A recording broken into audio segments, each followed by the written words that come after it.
Hey guys, and welcome back. Tonight we journey into the private world of one of history's most famous and misunderstood women, Cleopatra. The stories have painted her as an exotic seductress, a queen who ruled from her bed, using her beauty as her only weapon. But the truth is far more complex and far more impressive. Forget the myths. Tonight, you are not a lover. You are a CEO, a political genius, and the brilliant ruler of a kingdom teetering on the brink of collapse. You are about to sail into the most important business meeting of your life, where the stakes are not profit, but the survival of Egypt itself. So before the silver oars begin their rhythm, take a moment to like the video and subscribe if you enjoy these quiet journeys into the past. As always, let me know in the comments where you are all listening from. All right, dim the lights, let the world outside fade away, and let us step back in time. The night air in Alexandria is a soft, warm balm, thick with the smells of the sea and the distant, exotic spices from the harbor. From the high, open window of your private study in the royal palace, you can see the great lighthouse of Pharos, its brilliant flames sweeping a steady, reassuring path across the dark waters of the Mediterranean. It is the greatest wonder of the world, and it is the symbol of your kingdom. A beacon of Greek learning and Egyptian wealth in a world that is rapidly falling under the shadow of Rome. You are not on a gilded couch draped in silks. You are at work. You are surrounded by the tools of your trade, the true weapons of your power. The room is a library, its walls lined with shelves holding hundreds of papyrus scrolls. On the great cedar table before you, scrolls are unrolled, held down by polished stone weights. They are not scrolls of poetry or philosophy, though you know those well. These are the instruments of rule. One is a report from the prefect of the great granaries, a meticulous accounting of the grain tribute from the Nile Delta, the wheat that feeds Rome and keeps its hungry mobs from rioting, the source of War Kingdom's fragile leverage. Another is a petition from a group of merchants, written in Greek, complaining of the harbor taxes. A third is a military dispatch from your garrison at Pelusium on the eastern frontier, written in the formal script of your Egyptian army. You are Cleopatra the seventh Philopator, the last pharaoh of Egypt, the last monarch of the great Ptolemaic dynasty, and you are a CEO, managing the most complex and valuable corporation in the world, your kingdom.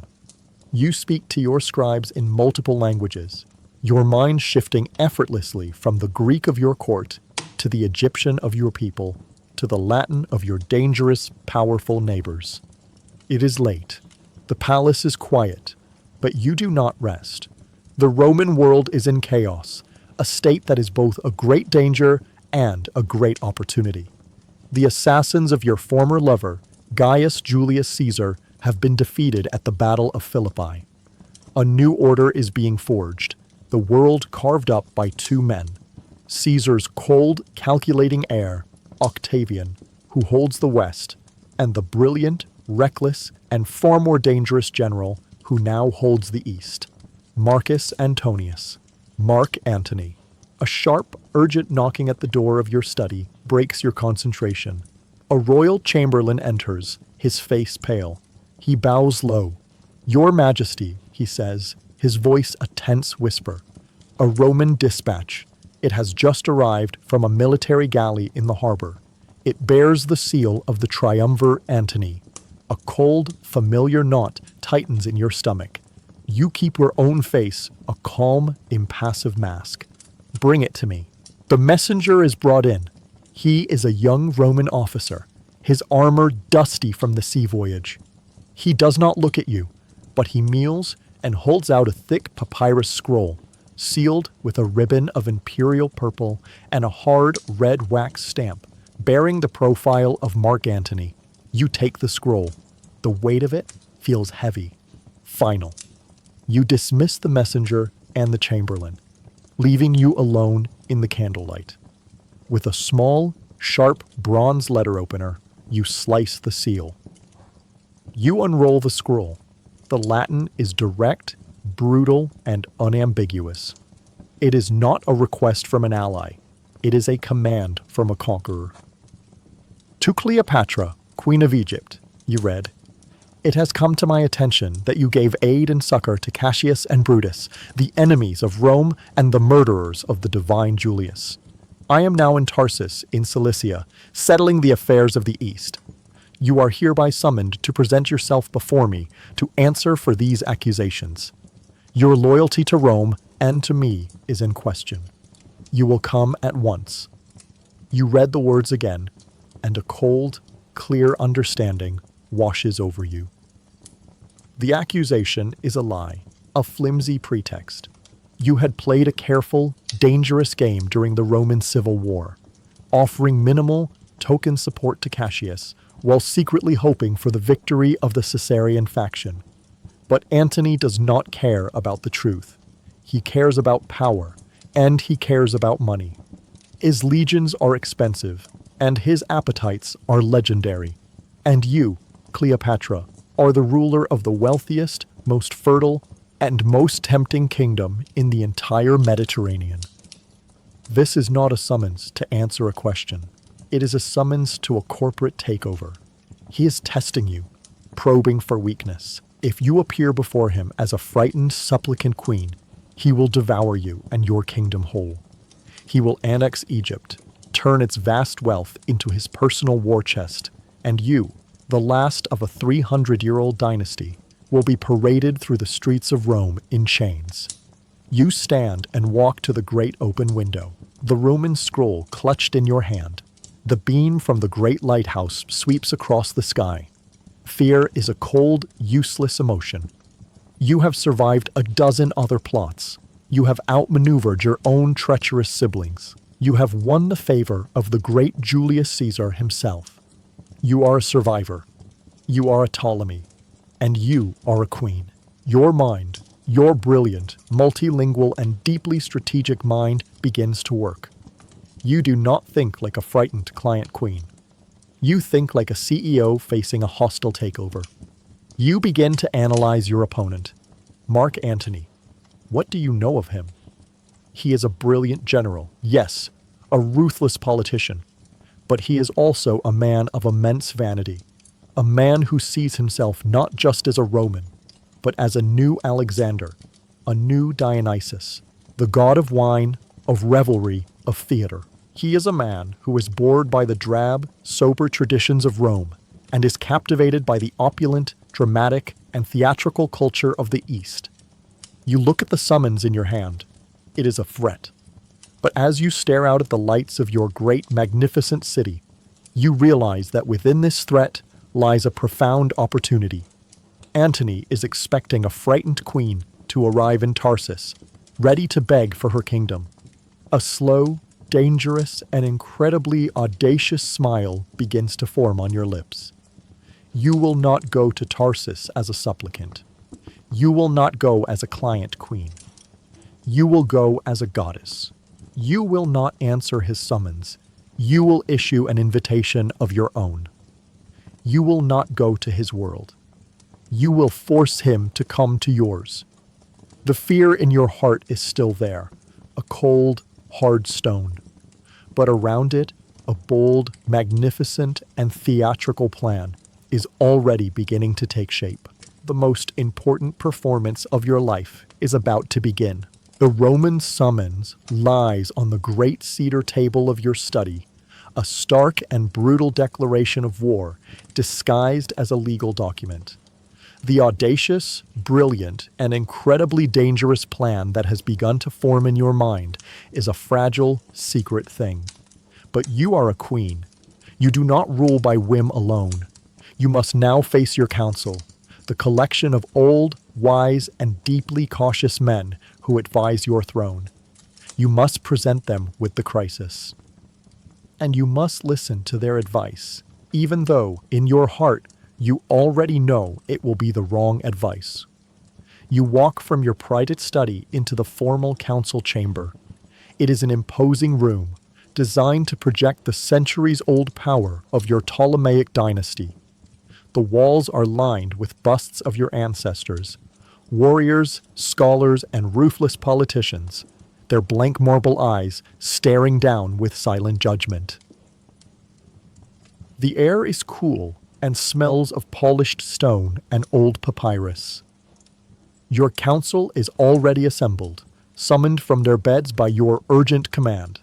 They are the most powerful men in your kingdom after you. There is your chief advisor, a wizened old Greek scholar who has served your family for 40 years.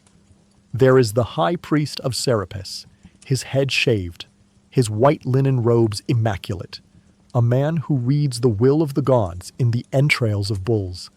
And there is your treasurer, an Egyptian bureaucrat, a man who thinks of the world not in terms of gods or glory, but in the harsh, practical language of grain shipments and tax revenues. They all rise as you enter, their faces pale and etched with a deep, collective anxiety. They know that a summons at this hour can only mean one thing: a crisis has arrived from Rome. You take your seat at the head of the great table, the throne-like chair that sets you apart.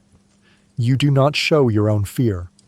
Your face is the calm, impassive mask of a monarch, the face you have been trained to wear since you were a girl. Without a word, you slide the Roman scroll across the polished table. Your chief advisor picks it up, his old hands trembling slightly. He unrolls it and reads it aloud, his voice a dry, academic rasp. He reads the accusations of your disloyalty.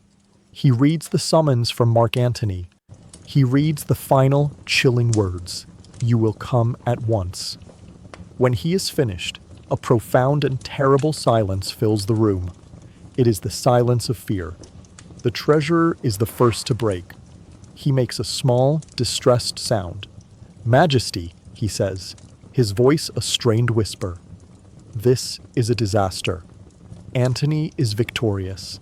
His legions are hungry. He is looking for a pretext. This accusation, it is a death sentence for our kingdom's independence." The high priest nods, his face grim. "The omens have been unfavorable for a week, Queen," he says, his voice low and heavy with portent. "I saw a falcon with a broken wing in my dreams. The entrails of this morning's sacrifice were dark and knotted. The gods are counseling humility.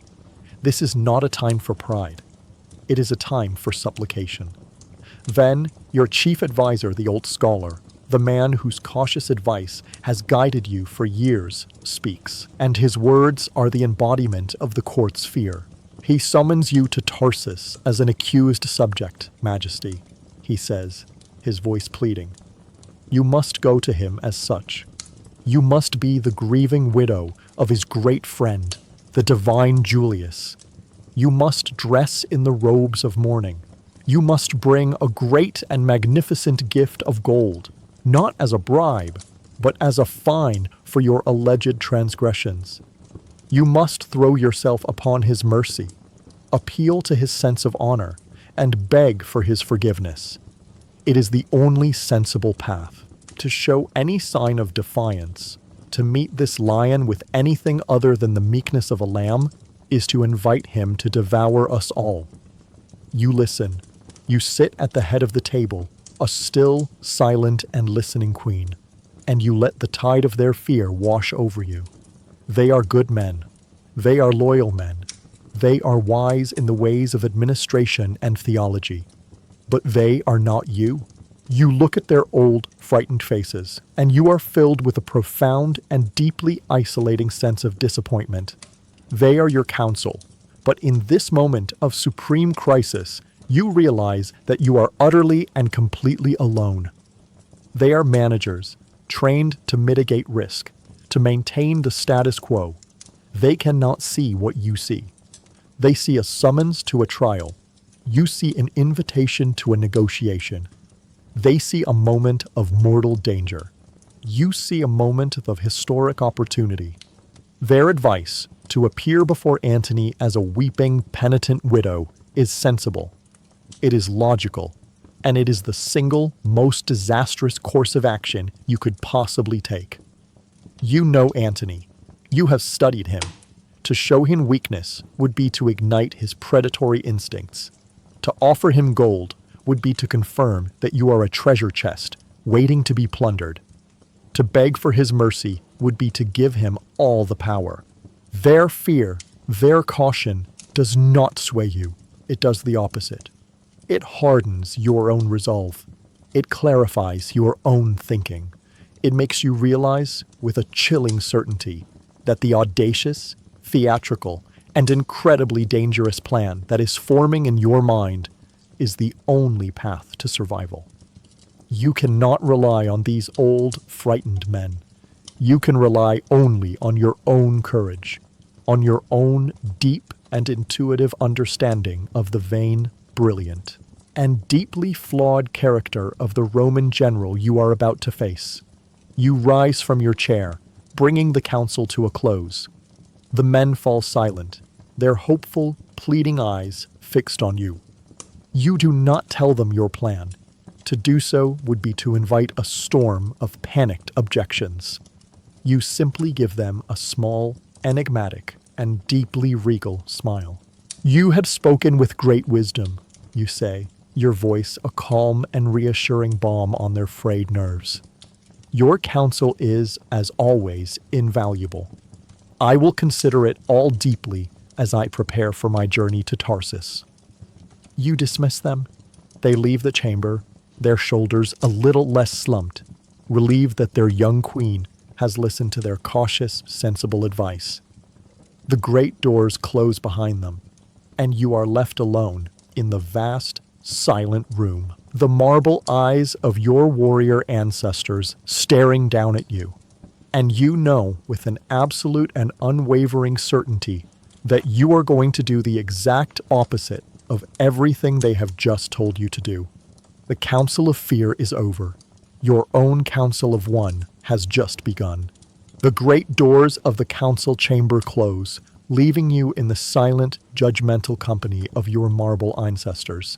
The air is thick with the ghost of your counselor's fear, a scent of stale caution and panicked, unimaginative advice. They have advised you to be a lamb, to present yourself for slaughter with a prayer on your lips. You, the last of a dynasty of cunning and often ruthless warrior kings, are being told to rely on meekness. A flicker of contempt, hot and sharp, rises in you, but you suppress it. They are what they are, old men, managers, not monarchs. Their fear is not a weakness. It is a predictable data point, a variable you must now factor into your own, more complex calculations. You have heard their counsel, you have gauged their terror, and you have dismissed it all. You do not linger in the chamber of politics. You return to the true seat of your power, your private study. This is your office, your command center. It is not a place of opulent leisure, but one of hard, intellectual labor. You are a queen, but in this room, you are a CEO, and the business of your kingdom does not stop, not even for a summons from the most powerful man in the world. You sweep into the room and clap your hands. Your mood now transformed from quiet contemplation to one of crisp, focused energy. My scribes, you command to the chamberlain, and bring me the grain reports from the Nile Delta for the past month. All of them. For the next several hours, you work, and in your work, you reveal the true source of your power. It is not in your fabled beauty, nor is it in the dwindling armies of your kingdom. It is here, in the sharp, analytical, and relentless engine of your own mind. First comes the economy. A young Greek scribe, his arms laden with a great pile of papyrus scrolls, unrolls the first one on your great cedar table. It is the monthly report from the royal granaries. You lean over the scroll, your eyes scanning the neat columns of Greek text and numbers. It is a vast and complex document. The amount of the wheat and barley tribute received from each province, the volume allocated to feed the great city of Alexandria. the amount sold on the open market, and most crucially, the amount loaded onto the great Roman grain ships that are the price of your kingdom's fragile independence. You are not merely reading. You are analyzing. Your finger traces a line of figures. Here, you say, your voice sharp. You tap the scroll. The tribute from the Oxyrhynchus province is down by a sixth. Yet my reports from the priests at the Nilometer say the inundation in that region was excellent this year. Why?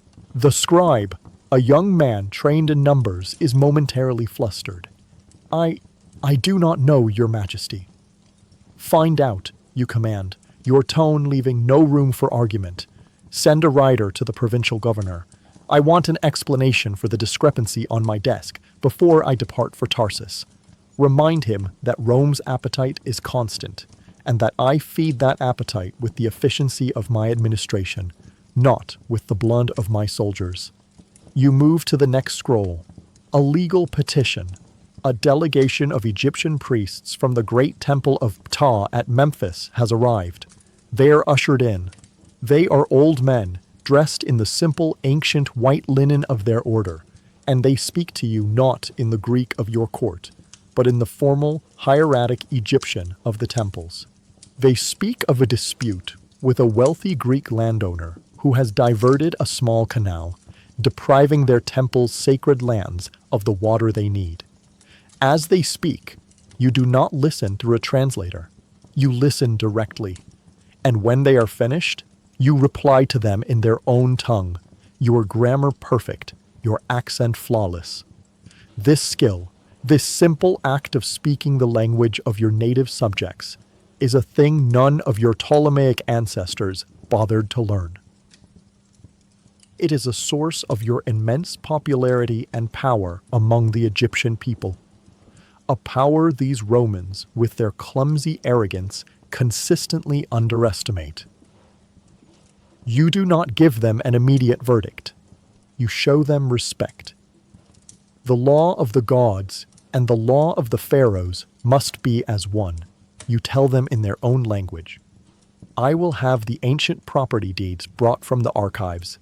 I will study them myself. A just verdict will be rendered. They bow, their faces a mixture of surprise and profound gratitude, and they depart, confident they have been heard by a true queen, not just a Greek politician. The work continues. The chief architect of the city arrives to show you the plans for a new extension to the Great Library, the Mauseon. You unrolled the vast architectural drawings and you studied them. Your mind, which a moment ago was deep in the nuances of religious law, now shifting to the cold, hard mathematics of engineering. You ask a series of sharp, practical questions. This much cedar wood from Lebanon? Is there not a cheaper alternative from our own lands? And these costs for the laborers seem inflated. The men who built the Great Pyramids were paid in bread and beer, not in silver. You are not a dilettante. You are a manager, a CEO. Your mind a restless and powerful instrument, capable of moving from economics to law to engineering in the space of a morning. And all the while, as you work, as you dictate letters, as you analyze reports, the Roman summons lies on the corner of your table, a silent, menacing presence.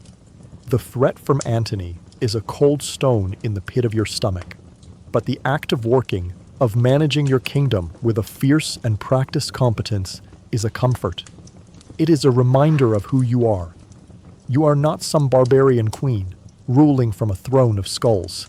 You are the ruler of a complex, sophisticated, and ancient civilization, and the skills you use to govern it, your knowledge of languages, your grasp of economics, your strategic mind, these are the very skills you will now turn upon the problem of Mark Antony.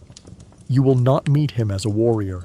You will meet him as a CEO, and you will negotiate the most important merger in your company's history. The long day of administration finally ends. You are left alone in your study as the light from the great Pharos begins its nightly sweep across the sky. You look at the pile of scrolls you have dealt with, the dozens of small, complex problems you have solved. Then your gaze falls upon the single Roman scroll. You have managed your kingdom. Now you must manage its greatest threat. The time for being a CEO is over. The time for being a strategist, a director, and a goddess has begun. The last of the scribes has been dismissed. The final report on grain shipments has been filed away. The quiet of the deep night finally descends upon your study, a silence broken only by the distant, rhythmic sweep of the great lighthouse's beam. You are alone now, with only the flickering candlelight, the silent judgment of your marble ancestors, and the single, stark challenge that lies coiled on your table like a serpent, the Roman summons. The time for managing the daily business of your kingdom is over. The time for the most important strategic work of your life has begun. You are no longer a CEO managing a corporation. You are a general, preparing for a war. But your battlefield will not be a dusty plain in Syria. It will be the mind of a single man, and your weapons will not be spears and shields, but symbols, stories, and a profound, intimate understanding of your enemy. You take the scroll and unroll it again, the harsh Latin a language of brute, uncomplicated power. You read the name, Marcus Antonius, and you begin your work. You begin the process of deconstruction. You must take this man, this legend, this threat, and you must dismantle him in your mind, piece by piece, until you understand the very architecture of his soul. You have never met him, but you know him. You have spent years studying the great and dangerous men of Rome as a matter of survival. You have read the reports from your spies in the capital. You have listened to the gossip of merchants. You have debriefed the ambassadors. You have a detailed and complex portrait of the man who now presumes to summon you. First, you acknowledge his strengths. To underestimate Antony would be a fatal, amateurish mistake. He is, you know, a brilliant and beloved general. His soldiers adore him. He eats with them, drinks with them, fights alongside them. He is a man of immense physical courage and charisma. He is the lion of Rome, the heir to Caesar's military glory. This is the man your council sees, the man they fear, the man before whom they wish you to kneel. But you know that every great strength casts a great shadow, and Antony's shadows are vast, dark, and to a mind like yours, full of the most wonderful and exploitable weaknesses. You begin to map these weaknesses. His first and most profound is his vanity. He is a man who is deeply, almost childishly, in love with his own legend. He has styled himself as the new Hercules, the mythical strongman, and even claims to be descended from him. He believes he is a creature of myth, a man touched by the gods.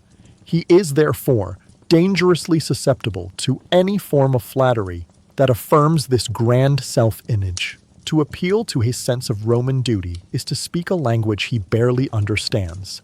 To appeal to his sense of his own divine destiny is to speak directly to his soul. His second weakness is a direct consequence of the first. He is a man of the theater. He does not just live his life, he performs it. He is a Roman, but he has spent years in the East, in Athens, in Ephesus. And he has fallen in love with the opulent, dramatic, and theatrical style of the Hellenistic kings he has conquered. He is bored by the drab, sober traditions of the Roman Republic. He craves spectacle. He craves grand gestures. He sees himself not as a simple magistrate, but as a new Dionysus, the god of wine, of revelry, of ecstatic release. He is a man who wants to be a god, and he is looking for a goddess to share his stage. And that leads you to his third and most exploitable weakness, his appetites. He is a creature of immense, unrestrained indulgence. He loves wine, women, feasting, gambling. He is a man who understands the world through his senses. Your council's plan, to appear before him as a grieving black-clad widow, is a strategic catastrophe. To present a man of such appetites with a vision of grief and pious sobriety would not just be ineffective, it would be an insult. It would be boring. And to bore a man like Antony is a more dangerous crime than to defy him. You stand and walk to the great window, looking out at the dark sea. You see it now with a perfect, chilling clarity. Your council of old, frightened men has given you the worst possible advice. They want you to meet Antony on his terms, to play his game. They want you to enter his Roman world as a supplicant. But you see now that the only way to win is to refuse to play his game at all. You must force him to play yours. You must not go to him as a Roman client queen. You must not go to him as the grieving widow of Caesar. You must go to him as a vision from his own deepest, most theatrical and most decadent fantasies. The plan, which was a vague, audacious notion just hours ago, now solidifies into a concrete and brilliant strategy. It is not a strategy of seduction in the simple carnal sense. It is a strategy of overwhelming psychological warfare, waged with the weapons of myth and theater. Antony in Tarsus is playing the part of a Roman general, settling the affairs of the East. You will not acknowledge that role. Instead, you will acknowledge the role he truly wants to play, that of the god Dionysus. And if he is Dionysus, then you will not arrive as Cleopatra, the queen of Egypt. You will arrive as Aphrodite, the goddess of love, sailing up the river to meet her divine lover. You will not just meet his expectations. You will exceed them to a degree so magnificent, so audacious, that it will completely shatter his frame of reference. You will create a spectacle so beautiful, so fragrant, and so overwhelmingly powerful that it will disarm him before you have spoken a single word. You will not be the one who is summoned. You will be the one who arrives. You turn from the window, your heart no longer a frantic bird of fear, but a slow, steady, and powerful drum of pure, cold resolve. The fear is gone, replaced by the exhilarating, high-stakes excitement of the artist who has just conceived of her masterpiece. You will need a barge, a great floating stage. You will need sails of Tyrian purple, the color of emperors and gods. You will need oars of silver that beat in time to the sound of flutes and lyres. You will need your most beautiful handmaidens, dressed as sea nymphs and graces. And you will need incense, vast quantities of the most expensive and exotic incense, to burn on the deck, so that the very air of the city of Tarsus will smell of your divine arrival long before your ship is even seen. You look down at the Roman summons on your table. It is a crude, clumsy, and unimaginative document, a piece of paper from a man who thinks he is in control. You smile. He has summoned a queen. He has no idea that a goddess is about to answer. The decision is made. The strategy is clear. You will not go to Tarsus as a penitent queen answering a summons. You will arrive as a goddess making a divine visitation. Now, the abstract brilliance of the strategy must be forged into a physical, breathtaking reality. The time for quiet, internal calculation is over. The time for commanding the vast resources of your kingdom has begun. The next morning, you do not summon your council of old, frightened men. Their advice is useless to you now.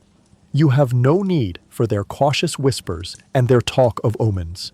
You summon your artisans, your engineers, your masters of logistics. You summon your dreamers and your builders. They assemble in the great hall of your palace. The royal shipwright, a man whose hands have the scent of cedar and the sea. The master of the robes, a man who thinks in colors and textures, in silks from China and linens from Damascus.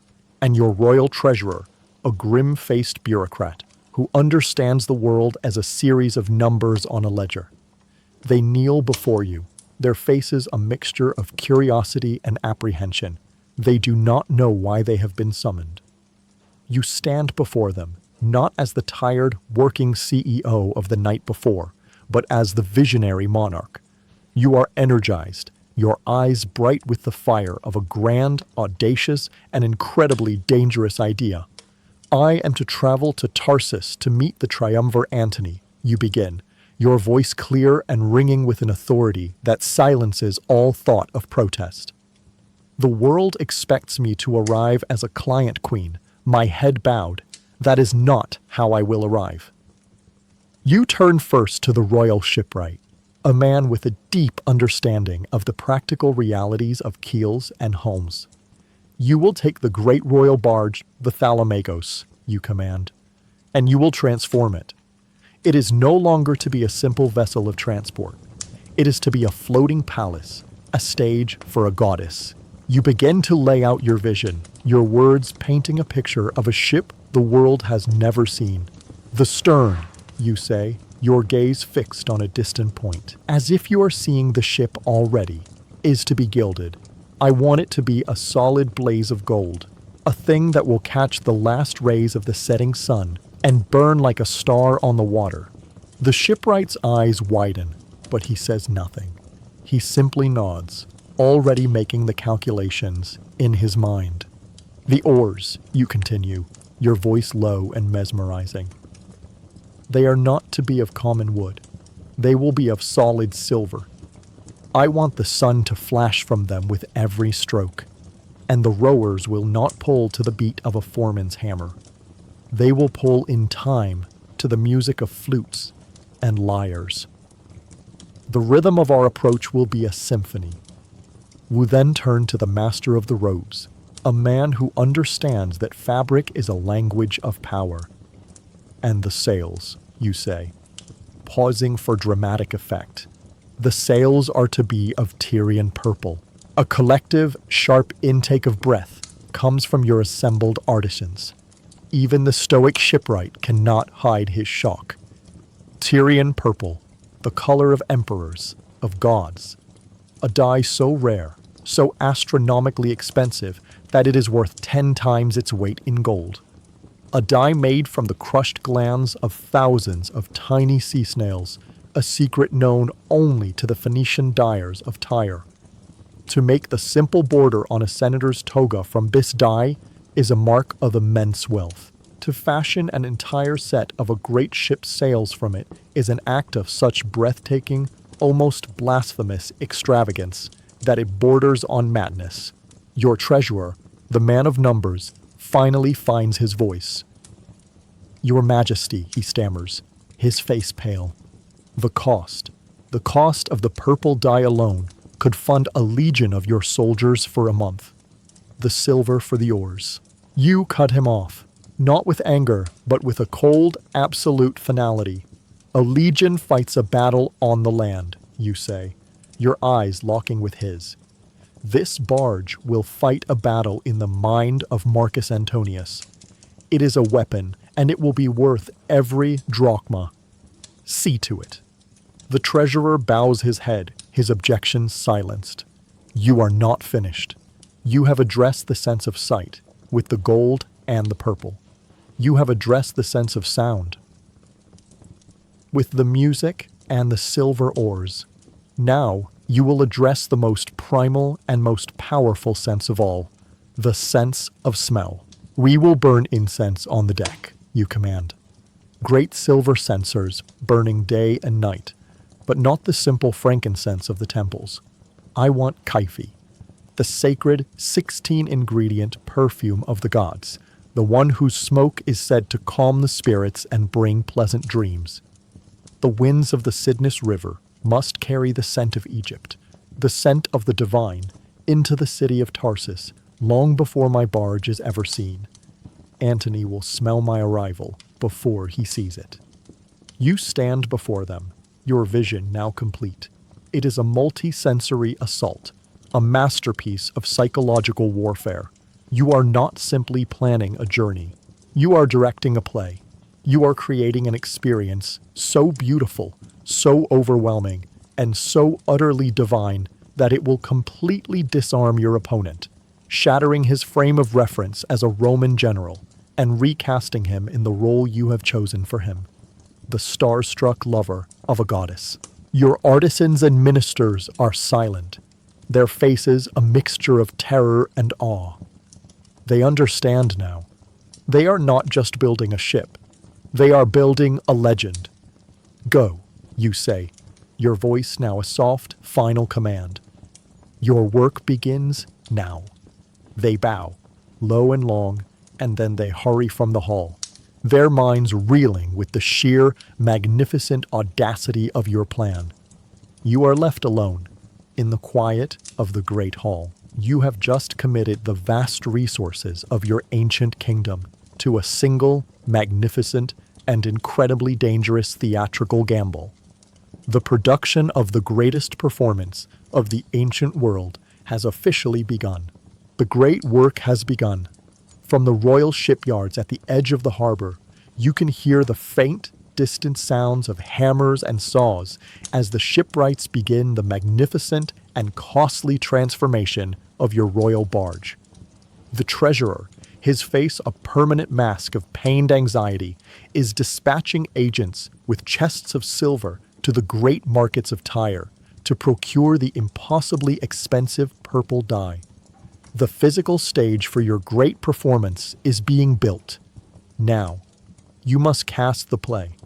You are no longer the CEO, the general, or the engineer. You now assume the role that is perhaps most natural to you, that of the director. You understand, with a native's intuition, the power of theater, of spectacle, of a perfectly crafted illusion. You know that to overwhelm a man like Antony, the stage itself is not enough. It must be populated with figures of such beauty and grace that they transform a simple boat ride into a mythological event. Your first and most important task is to cast your attendants, the handmaidens who will surround you on the barge. They cannot be your usual ladies-in-waiting, the familiar, noble women who serve you in the palace. They are your friends and your confidants, but they are not actresses. For this performance, you require something more. You require living works of art. You send a summons to the great noble houses of Alexandria. You are seeking young women to serve the queen on a sacred voyage. It is a great honor, and you know that every ambitious family in the city will send their most beautiful, unmarried daughter to the palace for your inspection. A casting takes place in the great, sunlit courtyard of the palace. For 3 days, a procession of the most beautiful women in your kingdom files before you. They are the daughters of generals, of wealthy merchants, of old and powerful Greek families. They are all beautiful, but you are not looking for simple beauty. You are a director, a sculptor, and you are looking for a very specific aesthetic. You watch them with a cool, appraising, and entirely impersonal gaze. You are not a woman looking at other women. You are an artist studying your materials. You assess their posture, the grace of their movements, the line of their necks, the shape of their arms. You are casting for the roles of Graces and Nereids, the mythical attendants of the goddess Aphrodite. You need women who can embody that effortless, otherworldly grace. You are a ruthless director. A girl who is beautiful but clumsy is dismissed. A girl who is graceful but whose expression is sullen or unintelligent is sent away.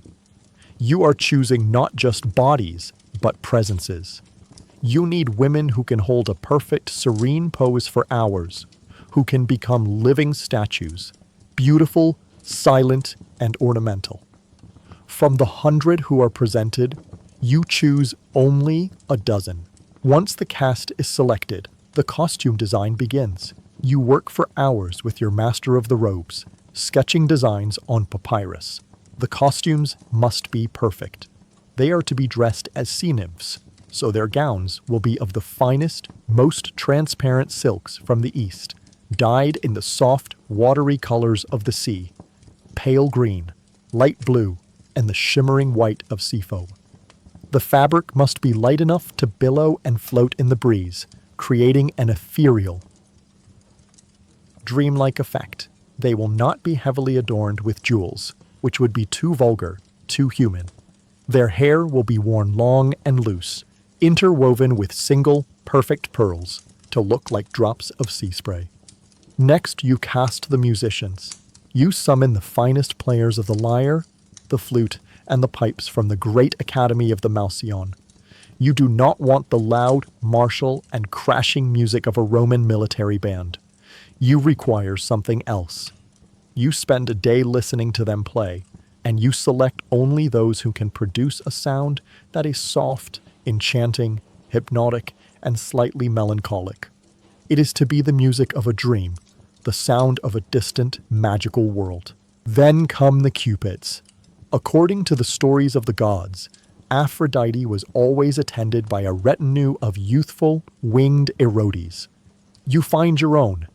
You select half a dozen of the most beautiful young boys from the sons of your own palace courtiers. They are chosen for their perfect, cherubic faces and their graceful limbs. They will be dressed simply, with small, golden wings attached to their shoulders, and their only task will be to stand on either side of your throne on the barge, gently fanning you with fans made of iridescent peacock feathers. Even the rowers are part of the cast. The shipwright is instructed that the men who will row the silver oars must be the strongest, most handsome, and most perfectly formed of all the sailors in the royal fleet. They will be stripped to the waist, their muscular bodies a testament to the vitality of your kingdom. And they must be trained to row not to the beat of a foreman's drum, but in perfect, graceful, and silent unison to the gentle, hypnotic rhythm of the flutes and lyres. When all the roles are cast, the rehearsals begin. You are a demanding director. You spend hours in the great hall of your palace, which has been marked out to be the deck of your barge. You teach your handmaidens how to stand, how to pose, how to hold their silver instruments, which are merely props, for they will not be playing. You work with the musicians, refining the melodies, dictating the tempo. You oversee every detail, from the color of a single silk ribbon to the precise angle at which a lyre must be held. You are not just a queen. You are the writer, the director, the producer, and the star of the most expensive and most politically important piece of theater in the world. And as you stand in your hall, watching the beautiful, silent figures of your cast move through their rehearsed paces, you feel the thrill of the artist. The illusion is taking shape. It is beautiful, it is powerful, and you pray that it will be enough. The rehearsals are proceeding. Your beautiful handmaidens have learned their graceful poses. The musicians have perfected their hypnotic melodies, and the royal shipwrights are working day and night to transform your barge into a floating masterpiece of gold and silver. The human and artistic elements of your grand design are in motion. But art, especially art on this magnificent scale, is not fueled by vision alone. It is fueled by a more ancient and more brutal power. It is fueled by gold. The time has come to pay for your audacity. You leave the main palace, with its airy courtyards and the clamor of your theatrical preparations, and you walk, accompanied by a retinue of your personal guards, to a different building within the royal complex. It is a squat, windowless, and immensely formidable structure of solid granite. It has only one entrance, a pair of massive, heavy bronze doors, embossed with the eagle of your ancestor, Ptolemy I. This is the royal treasury of Egypt, the literal and metaphorical heart of your kingdom's power. Your treasurer, the same grim-faced man of numbers who had so anxiously questioned the cost of your venture, is waiting for you. His face is pale. He knows why you have come. He unseals the great doors, and two guards pull them open with a low, groaning sound that seems to echo back through the centuries. You step across the threshold, out of the bright, humid, and noisy world of Alexandria and into a world of profound, cool, and absolute silence. The air inside the treasury is different. It is cool, still, and incredibly dry. It smells of nothing but cold stone, of ancient, dry cedar wood, and the faint, unmistakable metallic scent of old, cold bold. The treasurer does not speak. He simply leads you to a heavy wooden table and unrolls a papyrus scroll.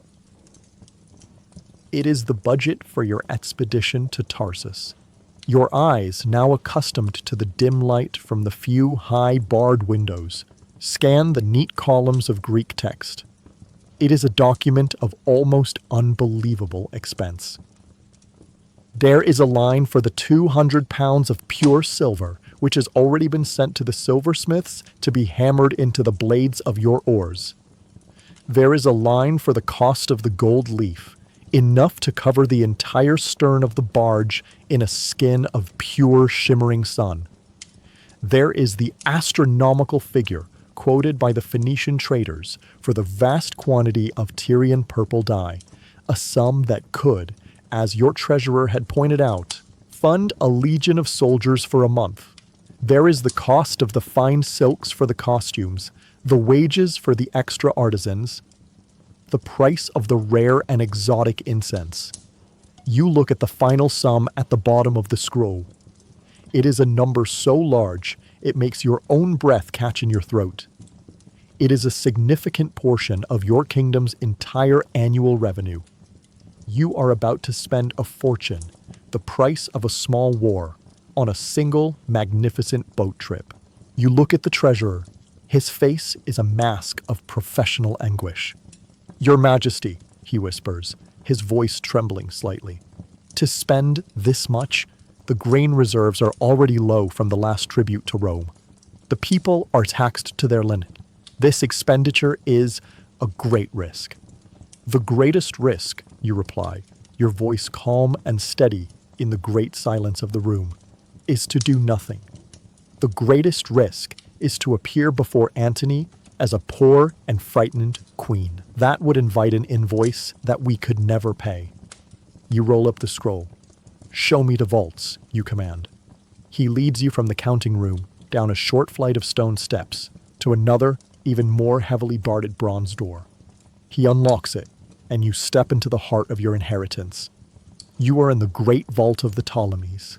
This is the accumulated wealth of 300 years of your family's rule, a hoard that began with the plunder of the Persian Empire, brought here by Alexander the Great himself. You are walking through your own history. The vault is not filled with neat stacks of coins. It is a dragon's hoard. Against one wall are great, heavy chests of rough-hewn cedar wood, overflowing with gold bullion from the Nubian mines to the south, each bar stamped with the mark of your grandfather. Against another wall are piled thousands of heavy, misshapen silver bars, the tribute from the cities of the Levant. In the center of the room are the sacred and ceremonial treasures of your dynasty, the golden throne of your father, the jewel-encrusted coronation crown, solid gold statues of the gods Horus and Isis, their divine eyes formed from flawless sapphires. You stand in the midst of this almost unbearable weight of wealth and history. This is the power of Egypt. This is the legacy you are sworn to protect. And you are about to spend a vast portion of it on a gamble, a piece of theater based on your own intuitive reading of a single Roman's vanity. The treasurer watches you, his face full of a silent, pleading anguish. You turn to him. "Rome is a wolf, Demetrios," you say, your voice soft but firm. "For years, my father and my brothers tried to placate it by throwing it meat. They paid its generals, they sent it our grain, and with every meal, the wolf only grew larger, stronger, and hungrier. I will not feed the wolf. I will attempt to charm it. I will give it a vision so beautiful it will forget its own hunger, if only for a season. You walk to one of the great chests of gold bullion. "We are not spending this gold to appease Antony," you say, resting your hand on the cool, heavy metal. "We are spending it to define him, to make him see himself not as a Roman conqueror, but as a divine Eastern king with a goddess at his side. We are investing in his own mythology. In the long run, it is the cheaper price." You turn from the chest and look at the treasurer. Your moment of explanation is over. Now you are the queen again. "You have your authorization," you say, your voice now cold and final. "See to it that the funds are dispensed." You watch as he bows, his spirit broken, and summons the guards to begin the process of loading the heavy chests of your kingdom's history onto carts. You are watching your inheritance, a legacy of Alexander himself, being spent on your audacious, magnificent, and utterly terrifying gamble. The financial cost of your performance is now a real and present thing, and the pressure to succeed is no longer just political. It is a debt that you have now written in the gold of your ancestors. The great bronze doors of the treasury close behind you with a sound of deep, echoing finality. The transaction is complete. You have traded a portion of your ancestors' ancient and sacred treasure for a fleet of silver oars and a mountain of purple cloth. You have wagered a fortune on a single, brilliant, and possibly fatal performance. You walk back through the sterile marble corridors of the administrative wing of the palace, your mind a cool and calculated ledger of risks and rewards, of logistics and political strategy. You are the queen. You are the CEO. You are a creature of pure, dispassionate will. But your work for the day is not yet done. There is one final duty you must attend to, a duty that has nothing to do with politics or finance, a duty that will test your carefully constructed composure in a way that no Roman general ever could. You leave the cold, masculine world of statecraft, and you walk towards the royal nursery. As you approach, the very atmosphere changes. The cool, silent air of the palace corridors, which smells of incense and old stone, gives way to a world of warmth and life. You can hear the high-pitched musical sound of children's laughter. The air here is warm and smells of clean linen, of sweet milk, of the simple, impossibly beautiful scent of a child's skin. You step across the threshold, and for a moment, you are no longer the queen. You are simply a mother. The room is a bright, sun-drenched sanctuary. The floors are not cold marble, but are covered with soft, woolen rugs from Persia. Colorful frescoes of animals and birds adorn the walls. 3 small children are playing on the floor, surrounded by their nurses and a collection of simple, beautiful toys. A carved wooden horse, a set of painted clay animals, a soft leather ball. They are your children, your treasures, the only part of your world that is truly, unconditionally yours. You see your youngest, Ptolemy, a toddler with his father Antony's dark curls, trying to stack wooden blocks. You see your daughter, Cleopatra Selene, her name a tribute to the moon, her face a perfect, miniature version of your own. And beside her is her twin brother, Alexander Helios, named for the sun. But your gaze is drawn to the 4th child, who sits slightly apart from the others, carefully reading a small papyrus scroll with a seriousness that is far beyond his years. He is older. He is different. He is Caesarion, your firstborn, your son by the great Gaius Julius Caesar. He is your greatest strength and your most profound weakness.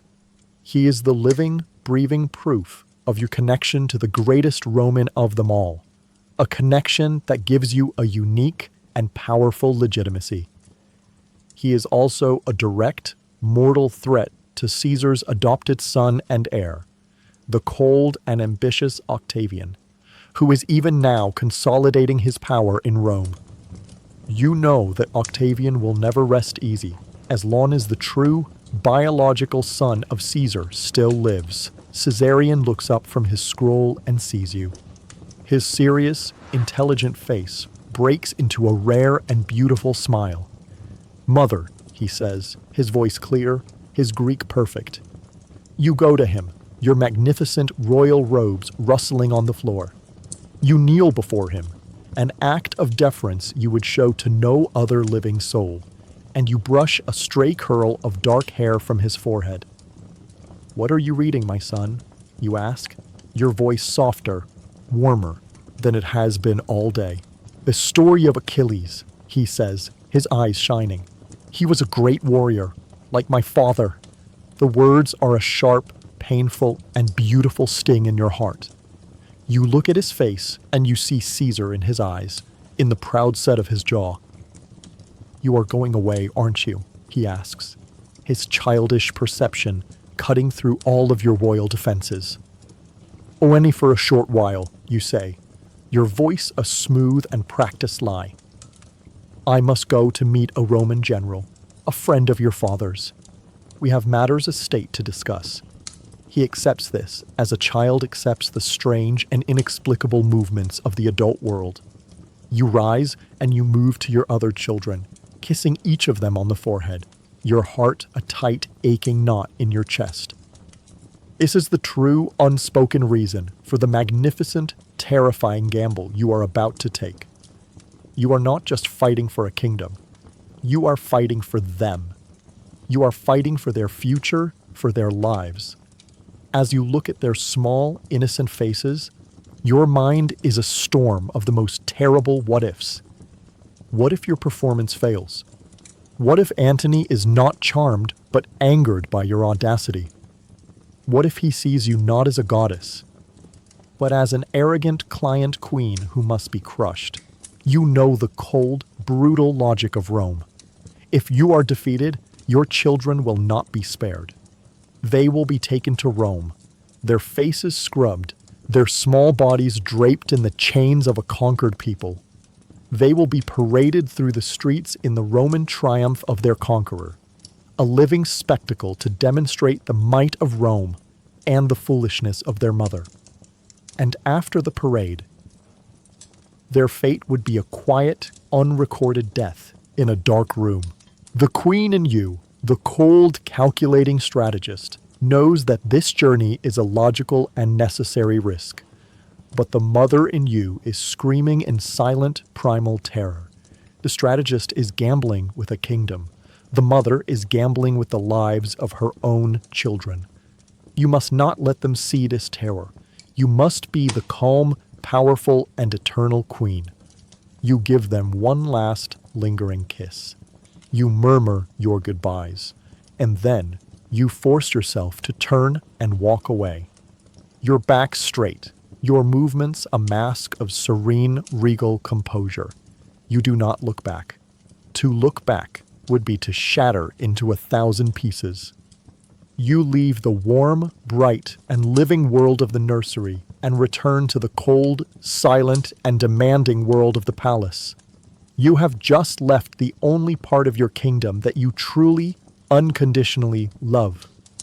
And you have looked upon the faces of the only reason that truly matters.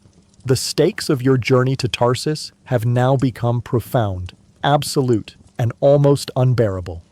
You leave the warm, bright, and living world of the royal nursery, your heart a tight, aching knot of a mother's fear.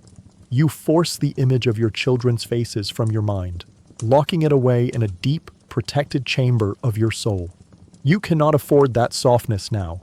You must once again become the queen, the cold, calculating strategist, the visionary director of the great play that is about to begin. The day of departure has arrived. All the frantic, secret preparations are complete. The silver has been forged, the gold has been applied, the purple dye has been delivered, and the cast has been rehearsed to a state of perfection. It is time to raise the curtain. A great crowd, a significant portion of the entire population of Alexandria, has gathered at the great harbor to witness your departure. They are a vast, noisy, and colorful sea of humanity crammed onto the docks. The piers and the great stone mole that protects the harbor from the sea. They have come to see their queen, their living goddess, embark on a journey of immense and mysterious importance. You emerge from the palace in a grand procession. You are no longer dressed in the simple working robes of a ruler. You are in full costume. You are Aphrodite, the goddess of love, born from the sea foam. Your gown is of the finest, most transparent sea green silk from the east, a fabric that seems to float around you like water. Your hair is not bound in a severe royal style, but is worn long and loose, interwoven with dozens of perfect, shimmering pearls. On your feet are gilded sandals. You are a vision, an illusion of divine beauty. And as you pass through the crowds, they fall silent, their faces a mixture of awe and reverent worship. You arrive at the royal dock, and you behold your creation. It is no longer a simple barge. It is a floating masterpiece, a mythological creature brought to life. The great vessel rests on the calm, turquoise water of the harbor, a vision of impossible opulence. The stern and the prow have been covered in sheets of pure beaten gold, and they blaze in the bright Egyptian sun with a light so intense it is difficult to look at. The deck has been transformed into a stage, with a small, gilded pavilion at its center, where your throne-like couch awaits. But it is the details that truly transform it from a royal ship into a divine one. The great steering rudders are gilded. The ropes are not coarse brown hemp, but are dyed a deep royal purple. And at their stations, seated on benches along the sides of the barge, are the 60 rowers. They are the strongest and most handsome sailors in your fleet. Their muscular bodies stripped to the waist and gleaming with oil, their silver oars held upright, a forest of flashing metallic light. And then there are the sails. They're not the usual practical white linen. They are unfurled, and the crowd lets out a collective gasp of pure, astonished awe. They are of Tyrian purple, a color so deep, so rich, and so impossibly expensive that it seems to have been cut from the evening sky itself. This is not a ship. It is a statement. It is a declaration of wealth so profound, so absolute, that it borders on the divine. It is a weapon of beauty, designed to conquer the mind before any battle can be joined. You walk up the gangplank, a slow, graceful procession, and you take your place upon your gilded couch under the pavilion. Your cast, whom you have so carefully selected and rehearsed, takes their places around you. Your beautiful handmaidens, dressed in their ethereal, sea-colored silks, arrange themselves in artistic poses, some holding silver lyres, others silver pipes. The young boys, dressed as winged cupids, stand on either side of you, their peacock feather fans held ready. The moment is here. The entire harbor is silent, waiting. You give a single slight nod to the ship's captain. He gives the command. There is no foreman's shouted order, no brutal beat of a drum. Instead, the soft, enchanting, and slightly melancholic music of flutes and lyres begins to drift across the water. And to the gentle rhythm of this hypnotic music, the 60 silver oars dip into the blue water in a single, perfectly synchronized, and utterly silent flash of light. The great barge begins to move. As it pulls away from the dock, you give another signal. The great silver censers on the deck, which have been prepared by the priests, are lit. Thick, white, and incredibly fragrant clouds of kaifi, the sacred 16-ingredient incense of the temples, begin to billow into the air, a scent of honey, wine, and a dozen rare spices. The gentle sea breeze carries this divine perfume across the harbor, a final, olfactory farewell to your city. You recline on your couch, your face a mask of serene, godly calm. But inside, your heart is a storm of conflicting emotions. You feel a surge of immense artistic and strategic pride. The spectacle is perfect. It is even more magnificent, more overwhelming than you had imagined in your study. It is a vision, an illusion so powerful it feels real. But beneath this pride is the cold, hard knot of your royal anxiety. This is not a pleasure cruise. It is not a festival. It is a desperate, all-or-nothing gamble. You are sailing towards the most powerful and ruthless general in the Roman world. A man who holds the fate of your kingdom, your dynasty, and your children in the palm of his hand. You look back at your city, at the great library, at the soaring, magnificent finger of the lighthouse of Pharos, and you are filled with a profound and heavy sense of what is at stake. Your magnificent barge, a floating theater of divine power, clears the great harbor. It passes under the colossal shadow of the lighthouse and sets its course on the open blue expanse of the Mediterranean. The roar of the Alexandrian crowd fades behind you, replaced by the soft whisper of the wind in your purple sails, the gentle rhythm of the silver oars, and the hypnotic melody of the flutes. You are now afloat, a goddess on a golden stage, sailing inexorably towards the most important and most dangerous performance of your life.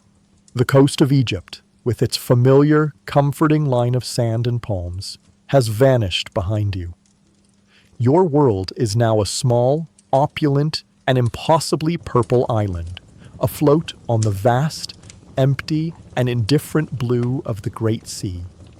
The sounds of Alexandria have been replaced by the new sounds of your voyage, the gentle, rhythmic creak of the great barge's timbers, the soft, constant flat of the magnificent purple sails in the steady breeze, and the endless, hypnotic whisper of water against the gilded hull. For the soldiers and sailors on your escort ships, this is a simple, if tedious, journey. They stand their watches, they mend their gear, they wait for the sight of a new shore.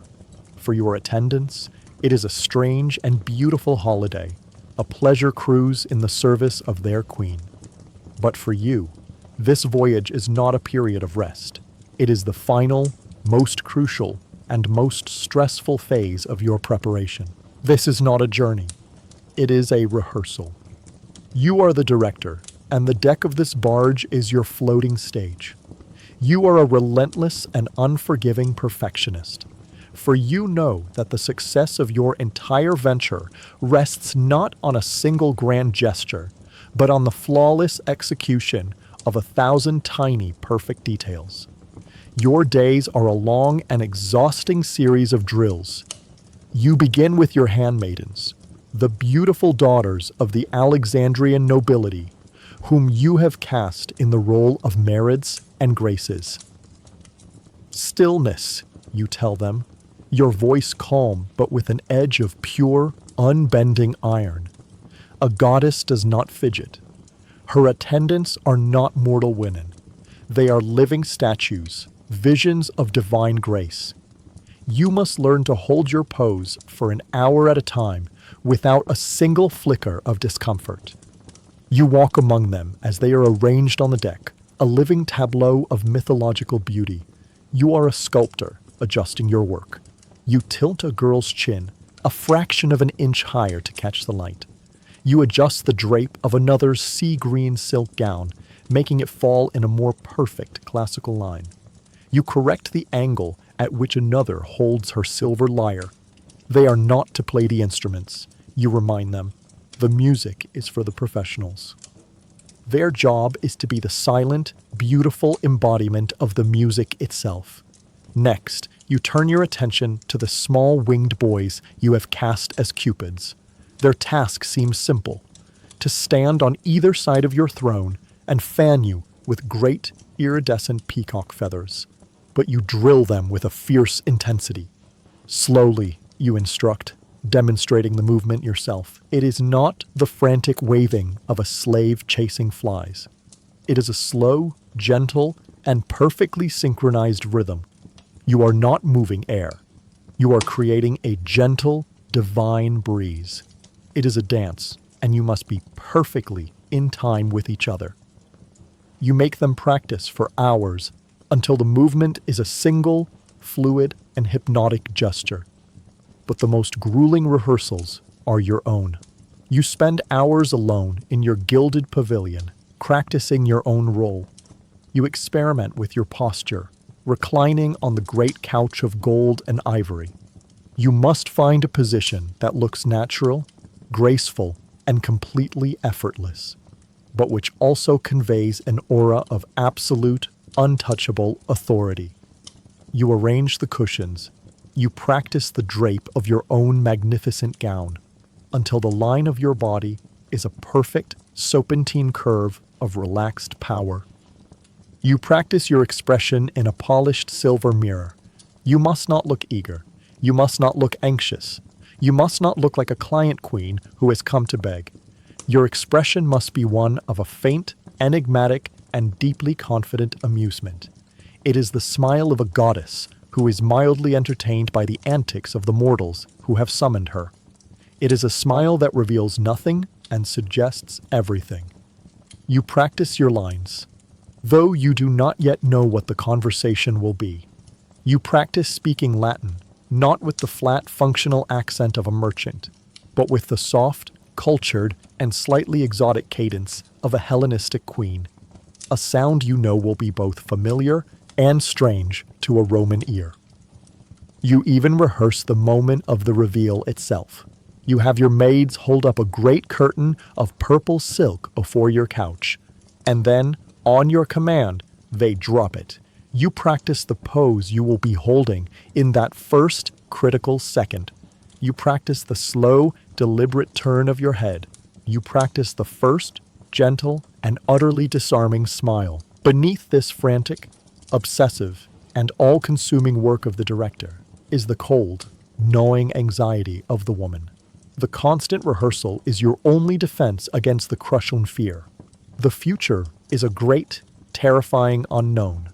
You are sailing into the arms of a man who could be your savior or your executioner. Your kingdom, your children, your own life, it is all at stake. And so you fight this immense, uncontrollable uncertainty by controlling the only things you can: the precise angle of a handmaiden's wrist, the exact tempo of a melody, the perfect, serene, and utterly false curve of your own lips. The rehearsal is a form of magic, a ritual of perfection, designed to ward off the demons of failure. Finally, after days at sea, your ships enter the calm, protected waters of the Cydnus River. The coast of Cilicia is before you. The city of Tarsus is just a few miles upstream. The long, stressful, and deeply necessary period of rehearsal is over. The sun begins to set on your last day of the voyage. You gather your cast on the deck for one final full-dress rehearsal. The silver oars are polished to a brilliant shine. The musicians take their places and begin their soft, enchanting music. Your handmaidens arrange themselves in their perfect, graceful poses. The boys, your cupids, begin the slow, rhythmic fanning of the air. The great censers are lit, and the thick, sweet smell, holy smoke of the Kyphi begins to billow into the evening air. You recline on your golden couch, a perfect, silent, and waiting goddess. The illusion is complete. It is breathtaking. You have done everything in your power. You have controlled every detail. The curtain is about to rise, and you are ready to face your audience of one. The final rehearsal is complete. The last note from the lyre has faded into the sea air. Your cast, drilled to a state of perfection, has been dismissed to their quarters for a final night of rest. Your great, magnificent barge now lies at anchor in the calm, protected waters at the mouth of the Cydnus River. The city of Tarsus and the Roman army of Mark Antony are just a few miles upstream. A sleeping lion you are preparing to confront at sunset on the morrow. The frantic, all-consuming energy of the director, the producer, and the choreographer finally subsides, and in its place, a profound and heavy silence descends upon you. You dismiss your own attendance, seeking a solitude you have not known for weeks. You walk to the gilded stern of the barge, a small, lone figure in the vastness of the night, and you look up at the sky. The sea is a flat, black mirror, and the sky above is a vast, brilliant, and utterly indifferent canopy of stars. The air is warm, and it smells of the salt of the sea and the strange, earthy scent of the nearby Anatolian coast. You are a student of the ancient Greek sciences. You know these stars. You see the familiar shapes of the great constellations, the heroes and monsters of the old myths. You see the pathways that have guided sailors across this sea for 1,000 years. You see the great celestial clock ticking away the final hours before the most important performance of your life. In this deep, profound quiet, away from the demands of your court and the frantic energy of your preparations, the weight of your own identity finally settles upon you. You are not just a queen, you are a Ptolemy. And in this moment, you feel the crushing, magnificent, and terrible weight of 300 years of your family's history on your shoulders. You think of the first of your line, Ptolemy Soter, the brilliant, cautious, and loyal general of the great Alexander. You picture him, a battle-hardened Macedonian, standing amidst the chaos of a collapsing empire after Alexander's death, and making the shrewdest decision of all. While the other generals fought for the whole world, he chose the richest, oldest, and most defensible part of it. He chose Egypt. He was not just a conqueror. He was a builder, a man who founded the great library, who blended the ancient power of the pharaohs with the vibrant intellectual energy of the Greeks, who forged a dynasty that would last for centuries. His blood runs in your veins. You think of the great Ptolemies who followed, the ones who made Alexandria the glittering center of the known world, a city of science, of poetry, of unimaginable wealth. But you also think of the others, the more recent ones, your weak, decadent, and often murderous ancestors. You think of the endless bloody family feuds, of brothers marrying sisters and then murdering them, of civil wars that weakened the kingdom from within. You think of your own father, a man the Romans mockingly called Aletes, a flute player, a weak man who spent a fortune in bribes just to keep his throne, who mortgaged the ancient wealth of Egypt to the rising power of Rome. You have inherited a glorious, magnificent, and deeply rotten kingdom. You are the queen of a beautiful, ancient, and debt-ridden jewel, a jewel that Rome, now the master of the world, is looking at with a greedy and possessive eye. And you think of your own brutal path to this very moment. You think of the civil war against your own brother, a boy you were forced to marry. You think of your desperate, audacious gamble with the great Julius Caesar, smuggling yourself into his presence wrapped in a carpet, a story that is already a legend. Your entire life has not been one of queenly leisure. It has been a constant, desperate, and often bloody struggle for survival. You have fought your own family. You have fought Roman senators. You have fought for every inch of your authority. You look up at the cold, distant stars, and you are filled with a profound and chilling sense of your own historical solitude. You are the culmination of this long, brilliant, and tragic story. And you are acutely, terrifyingly aware that you may very well be its end. The great Ptolemaic dynasty, the last and greatest of all the Hellenistic kingdoms, the legacy of Alexander himself, its survival now rests entirely on your shoulders.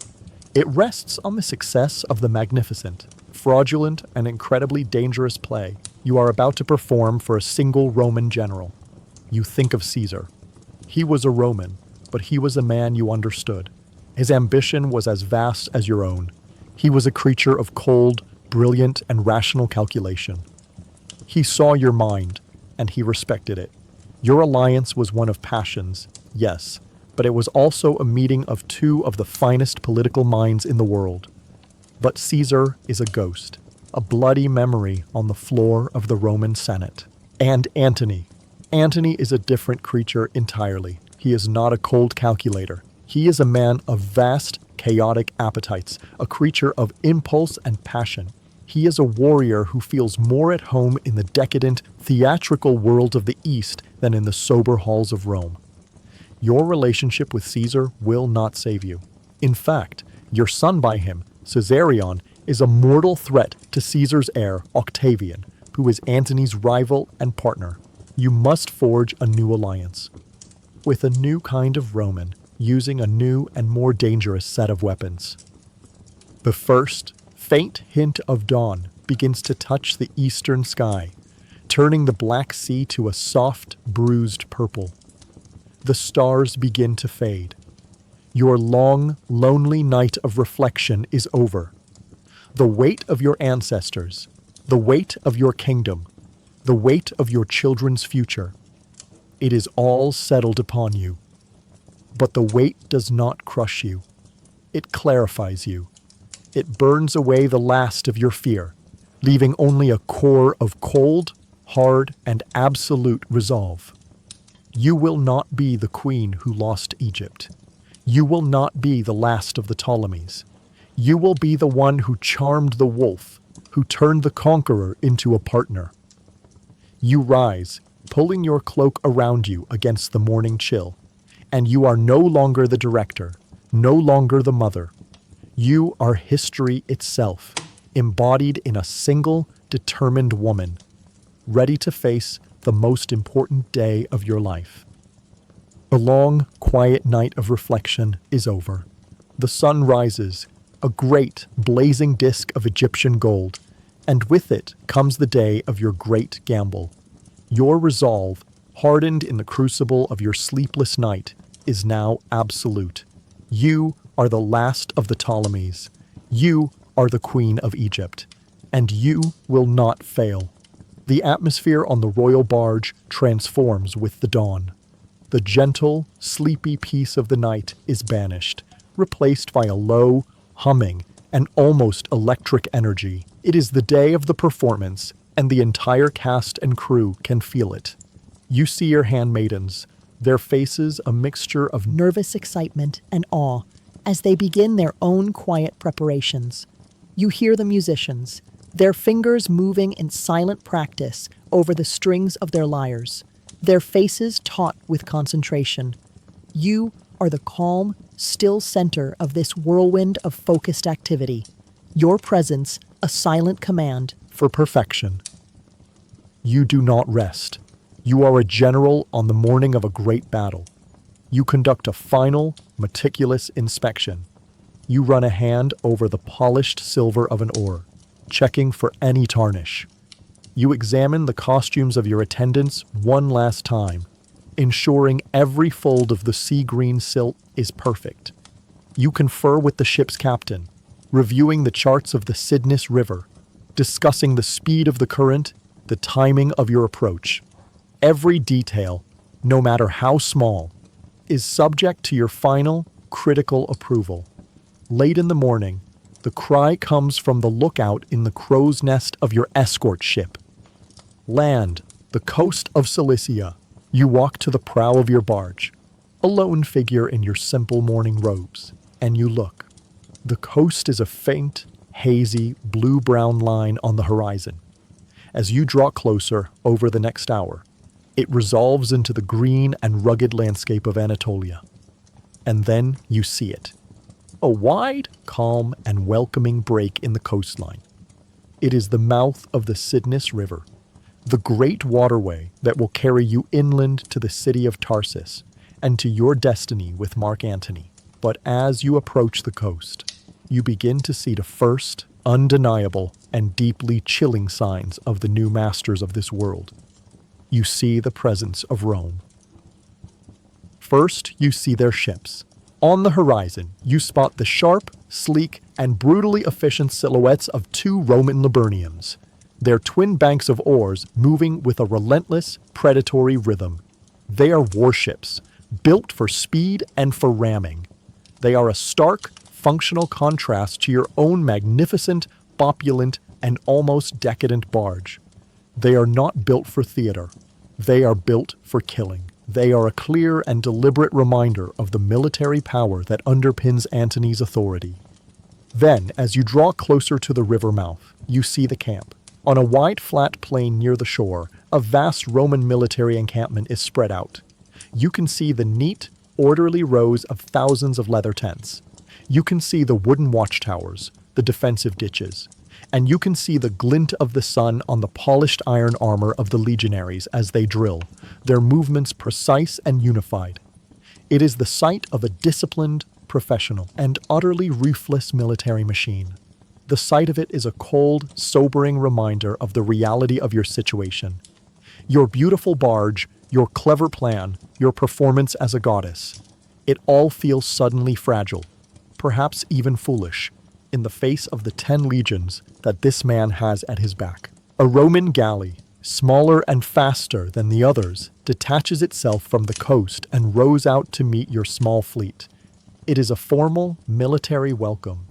You watch as it pulls alongside your barge. A centurion, his helmet plumed, his bronze armor gleaming, stands at the prow. He does not seem to see the gold, the silver, or the purple of your vessel. His face is a mask of professional indifference. "Hail Cleopatra, Queen of Egypt," he calls out, his Latin loud and formal.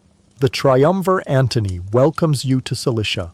We are ordered to escort you to your anchorage. You are now in their territory. You are under their watch. The first members of your audience have arrived, and they are armed. You do not allow any of the cold dread you feel to show on your face. You give a slow, regal nod of acceptance. Your fleet does not sail directly up the river to Tarsus. That is not part of your plan. You have instructed your captain to anchor in a small, secluded, and tree-lined cove just inside the river's mouth, a place you had identified on your maps. It is a place where you will be hidden from the main river traffic, a backstage area where you can make your final preparations in secret. The Roman galley escorts you to your anchorage and then retreats to a respectful distance. Its presence a constant, watchful reminder. The sun is high in the sky now. It is midday. Your grand entrance is planned for sunset, the hour of magic, of mystery, of the dying of the light. This means you must now wait. For the next several hours, you must sit here in this quiet cove, just a few short miles from your final destination, and you must endure the slow, agonizing passage of time. The final, most difficult, and most nerve-shredding rehearsal has begun. The rehearsal of patience. You recline on your couch, a calm, serene, and waiting goddess, while every nerve in your body screams with the tension of the long, final wait. The sun, a great, merciless eye of molten gold, crawls with an agonizing slowness across the sky. You remain on your barge, a prisoner in a quiet, secluded cove, while just a few miles upriver, the fate of your world waits. The long hours of the afternoon are a unique and refined form of torture. You have rehearsed every movement, every note, every fold of fabric to a state of absolute perfection. There is nothing left to do but wait. And in the waiting, the mind begins to prey upon itself. The fears you had banished during the night of reflection begin to creep back. You see the cold, disciplined formations of the Roman legionaries you glimpsed on the shore. You see the sleek, predatory shapes of their warships. The sheer, overwhelming military reality of your situation feels like a heavy weight, pressing down on the fragile, beautiful illusion you have so carefully constructed. Can a performance, no matter how magnificent, truly stand against the brute, uncomplicated force of 10 legions? Your handmaidens, sensing your quiet tension, move silently around you, offering you a cup of cooled wine, a slice of sweet melon. You accept, not because you are hungry or thirsty, but because you must maintain the performance even for your own caste. You are the queen. You are the goddess. And a goddess knows no fear. In the middle of the afternoon, as the heat is at its most oppressive, you hear the sound of approaching oars. A small, sassed Roman dispatch boat, its single sail furled, is being rowed swiftly towards your barge. It is a gray, functional, and brutally efficient-looking vessel, and its appearance in your quiet, perfumed world is a jarring intrusion. The boat pulls alongside, and a young Roman officer, a tribune from Antony's personal staff, climbs aboard. He is the very picture of a young Roman aristocrat. His armor is polished to a mirror shine. His red cloak is of the finest wool, and his face holds an expression of easy, almost arrogant confidence. He is a man who is accustomed to power, a man who walks through the conquered lands of the East as if he owns them. He gives the magnificent, otherworldly spectacle of your barge, the gilded stern, the silver oars, the silent, beautiful attendants, a brief, almost dismissive glance. His business is with you. He marches to the foot of your pavilion, performs a short, correct, but not overly deferential bow, and delivers his message. His voice is loud, clear, and carries the unmistakable ring of a command, disguised as a pleasantry. "The triumvir Marcus Antonius," he announces, "conqueror of the East and master of Rome's legions, sends his greetings to Cleopatra, Queen of Egypt. He requests the honor of your presence at a banquet to be held in his honor this evening, in the great hall of the city of Tarsus." The invitation is delivered, and it is, of course, not an invitation at all. It is a summons. It is the established and unbreakable protocol of power. He is the Roman general, the conqueror. You are the client queen, the subject. He is the host, you are the guest. He commands, and you obey. The young tribune stands there, his hand on the hilt of his sword, a look of smug expectation on his face. He is waiting for your grateful and immediate acceptance. Your ladies in waiting. Your own guards. Everyone on this boat expects you to say yes. You recline on your golden couch, a vision of serene, divine beauty. You look at this confident young Roman, and you give him your most enigmatic, most gentle, and most powerful smile. "Please extend my warmest compliments to the triumvir," you say, your voice a soft, musical sound that is in stark contrast to his own loud military bark. The young man nods, preparing to take his leave, assuming his work is done. "And please inform him," you continue, your voice never losing its soft, gentle quality, "that it is I who will be hosting a simple entertainment this evening, here on the humble banks of the Cydnus. It is Aphrodite who wishes to welcome Dionysus to these lands. It would give me the greatest pleasure if he would consent to be my guest. The preparations, as you can see, are already made." The tribune freezes. He stares at you, his mouth slightly open, his arrogant confidence completely evaporating, replaced by a look of pure, stunned disbelief.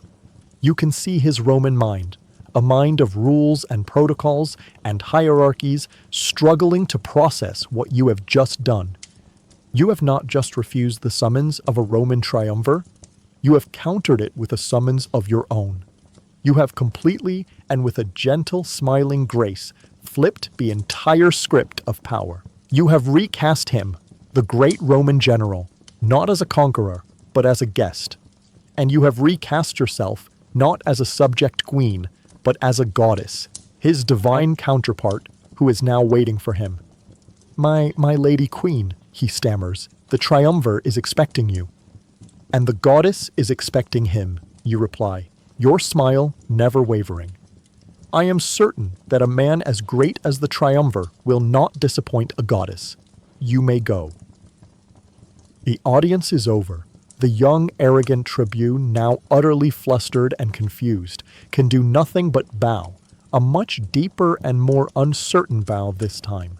He retreats, walking backwards, and practically stumbles off your barge and back into his own boat. As you watch the Roman dispatch boat being rowed furiously back towards the city, the full, terrifying magnitude of your gamble settles upon you. You have thrown the first stone. You have made the first move in this great, dangerous game. Antony, a man of immense pride and a notoriously short temper, could take this as a mortal insult. He could see it as an act of open defiance. He could respond not by coming to your feast, but by sending his legions. But you hold fast to your deep, intuitive, and almost scholarly understanding of his soul. You know that you have not challenged his power as a Roman general. You have instead appealed to his far greater vanity as a man who desperately wants to be seen as a god. You have offered him an invitation not to a political meeting, but to a mythological event with himself in the starring role.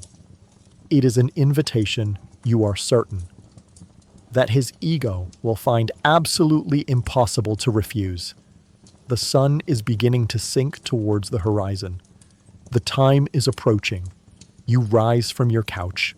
The long, anxious wait is over. The time for focused, final action has come. You give the quiet commands. The musicians begin to tune their instruments. The final, sheerest silks are brought out, and the great silver censers are filled with the holy incense, ready to be lit. You have made your audacious move. Now, you must prepare the stage for your guest. The sun begins its long, slow descent towards the western horizon. The brilliant, harsh blue of the Mediterranean sky softens to a palette of gold, of rose, of deep, bruised purple. The light becomes thick, golden, and theatrical. It is the hour of magic. It is the hour you have been waiting for. You recline on your golden couch, a perfect, motionless statue of a goddess, and you watch the shore. The entire barge, your entire world, is held in a state of suspended animation, a breath held in anticipation. Your audacious invitation was sent hours ago. The young Roman tribune, his face a mask of confusion, has long since disappeared up the river to deliver your impossible message. And since then, there has been nothing, only the gentle lapping of the water against the hull and the slow, agonizing ticking of your own heart. This is the fulcrum of your entire gamble. If Antony's Roman pride is greater than his personal vanity, he will take your counter-invitation as a mortal insult. The next boat to approach will not carry a message of acceptance, but a centurion with a declaration of war. You have bet your kingdom, your life, on your reading of a single man's soul. Then you see it. On the highest point of the Roman encampment on the shore, a new flag is raised. It is not a military standard. It is a simple purple flag. It is the color of royalty, the color of Antony's own triumviral authority. It is the signal, a quiet, unobtrusive, but unmistakable sign of his acceptance. He will come. A wave of relief so profound it is almost a physical pain washes over you. Your gamble has paid off. Your understanding of his mind was correct, but the relief is instantly consumed by a new, sharper, and more immediate terror. The performance is on. You rise from your couch, no longer a waiting queen, but a director whose curtain is about to rise. Your movements are calm, your voice a low, clear command that cuts through the tense silence of the deck. It is time, you say. Light the censers. This is the first true act of the play. It is the beginning of your sensory assault on the city of Tarsus. Your attendants, who have been waiting for this command, move with a swift, practiced reverence. They go to the 4 great censers of polished silver that are placed at the corners of the barge's deck. They are beautiful objects, great, perforated bowls that hang from silver chains. The attendants place hot, smokeless coals from a brazier into each one. Then they bring out the incense. This is not the common sharp-smelling frankincense of a simple temple offering. This is Kefi, the most sacred, complex, and holy incense of Egypt. It is a substance as much a part of your kingdom's mystery as the pyramids themselves. It is a slow-burning, resinous compound made from a secret 16-ingredient recipe, a mixture of myrrh, juniper, cinnamon, and a dozen other rare spices, all bound together with honey and wine. The attendants sprinkle the dark, pebbly grains of the kefi onto the hot coals. The effect is immediate and magical. A thick, white, and incredibly fragrant smoke begins to billow from the censers. It does not rise straight up. It is a heavy, languid smoke that rolls and curls across the deck, enshrouding your barge in a mystical, man-made fog.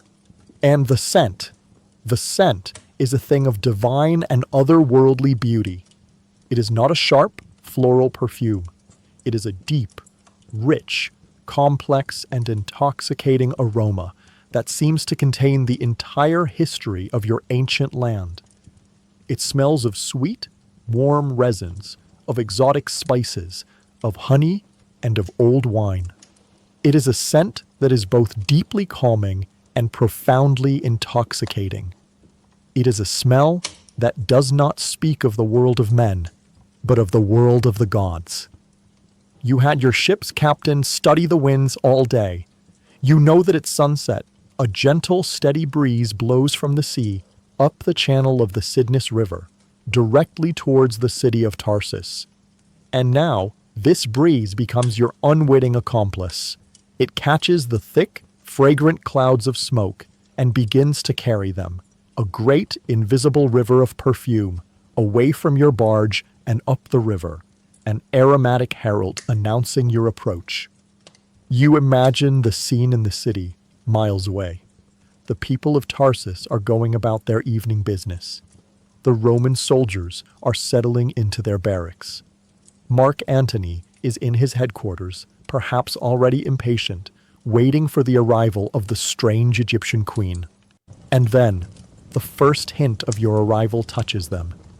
It is a scent on the air, a fragrance that is completely alien to this Roman-occupied Greek city in Anatolia. It is a smell that is not of this place. The scent grows stronger, thicker, a fragrant tide that rolls through the streets of Tarsus, covering the familiar smells of wood smoke, of cooking fires, of dust, with its own rich, exotic, and inescapable perfume. People would stop what they are doing. They would lift their heads and sniff the air, their faces filled with a confused wonder. The entire city is being enveloped in the sacred smell of Egypt. This is the first strike in your psychological war. Before they have seen your purple sails, before they have heard your music, before they have laid eyes on your magnificent form, you have already conquered their senses. You have changed the very atmosphere of their world. You have replaced the mundane reality of a Roman military camp with the mystical, intoxicating promise of a divine visitation. You have announced that something magical, something not of this earth, is coming. You stand on the deck of your barge, now completely shrouded in your own fragrant white fog. The musicians have their instruments poised. The silver oars are ready to dip into the water. The great purple sails are ready to be unfurled. You have set your scented calling card ahead of you. The first act of your play has begun, and your audience is already mesmerized, waiting for the goddess to emerge from the mist. The sun is a bleeding wound on the western horizon, its last golden red light spreading across the calm waters of the Cydnus River. The air is still, and the thick, sweet, and holy perfume of your Kefi incense now hangs heavy over the entire city of Tarsus. A mystical fog that has silenced the usual evening clamor. You have marinated the city in the scent of your arrival. You have prepared your audience. The time for waiting is over. The time for the grand entrance has come. You give the final quiet command to your captain. We proceed. On the deck of your magnificent barge, A single high and impossibly beautiful note from a flute cuts through the evening quiet. It is the signal. With a motion as smooth and as silent as a sigh, 60 silver oars dip into the golden water. Your barge begins to move. It does not sail. It glides. It drifts up the slow-moving river towards the heart of the city, a great, silent, and magnificent dream emerging from the perfumed mist. For the people of Tarsus and for the Roman soldiers who have gathered on the riverbanks, the spectacle begins not as a sight, but as a sound. First, they hear the music. It is unlike anything they have ever heard before. It is not the harsh, triumphant blast of Roman military trumpets, nor the boisterous music of a public festival. It is a soft, enchanting, and almost heartbreakingly beautiful melody of flutes, pipes, and lyres, a sound that seems to float on the water. A hypnotic and otherworldly tune that speaks of distant, magical lands. And then, through the swirling clouds of white, fragrant smoke, they see you. The first thing to resolve out of the mist is the rhythmic, silent flashing of your oars.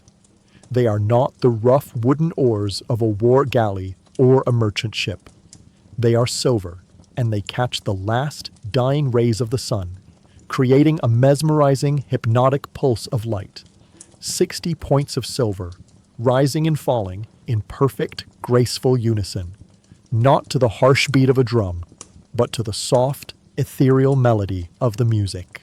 Then the barge itself emerges, a vision of impossible, decadent beauty.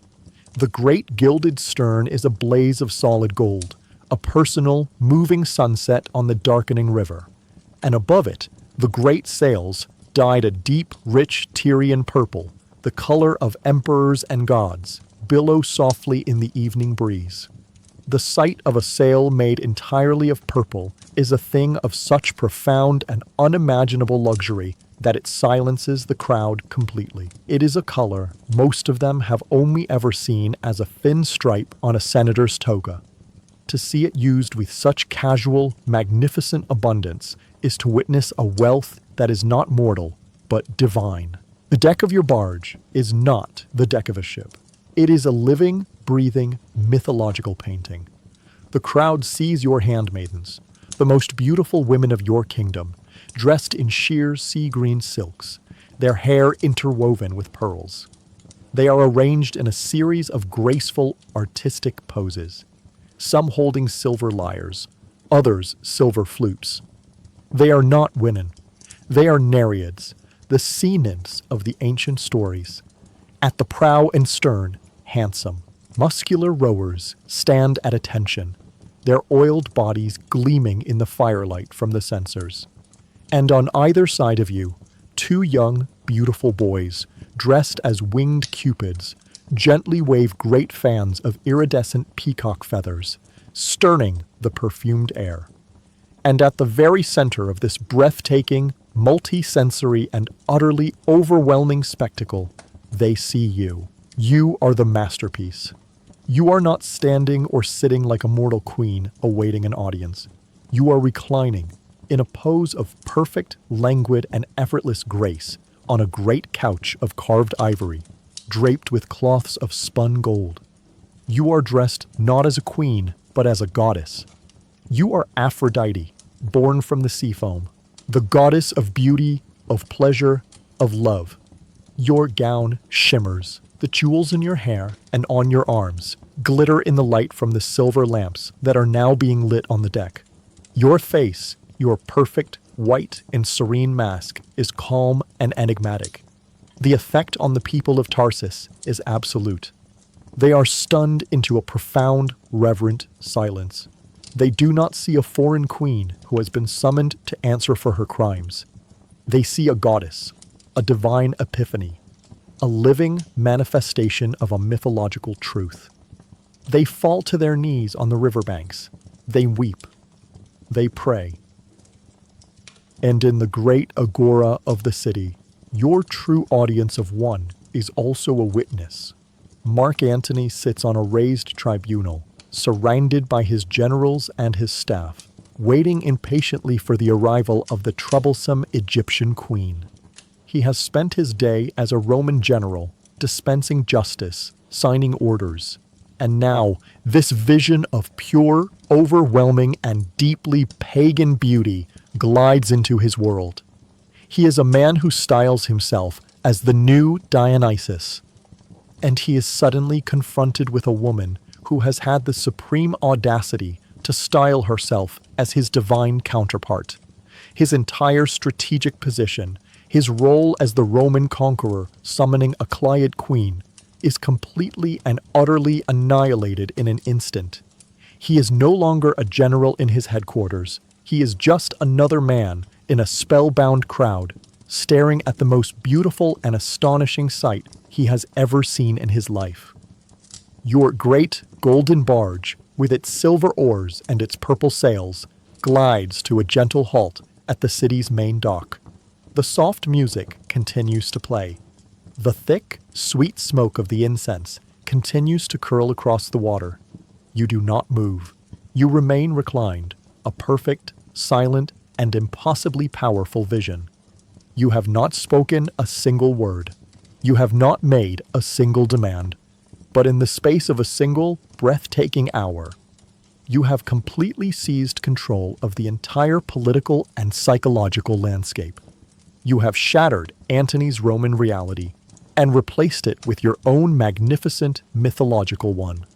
The goddess has appeared, and the Roman triumvir is now merely another member of her adoring and utterly outmaneuvered audience. Your magnificent barge rests at the dock, a silent, fragrant, and otherworldly island in the midst of the now frenzied city of Tarsus.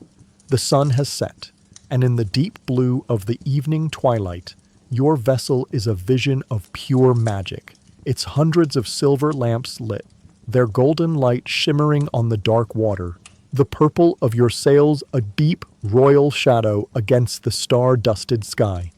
But you do not disembark. This is the next, and perhaps most crucial, art of your silent, psychological war. To step off your barge and onto the soil of Tarsus would be to enter Antony's world, to become subject to his authority. You will not. You will remain here, in your own self-contained divine reality. You have created a separate kingdom on this river, and you will wait for the mortal to come to you. The performance on the deck continues its hypnotic, gentle rhythm.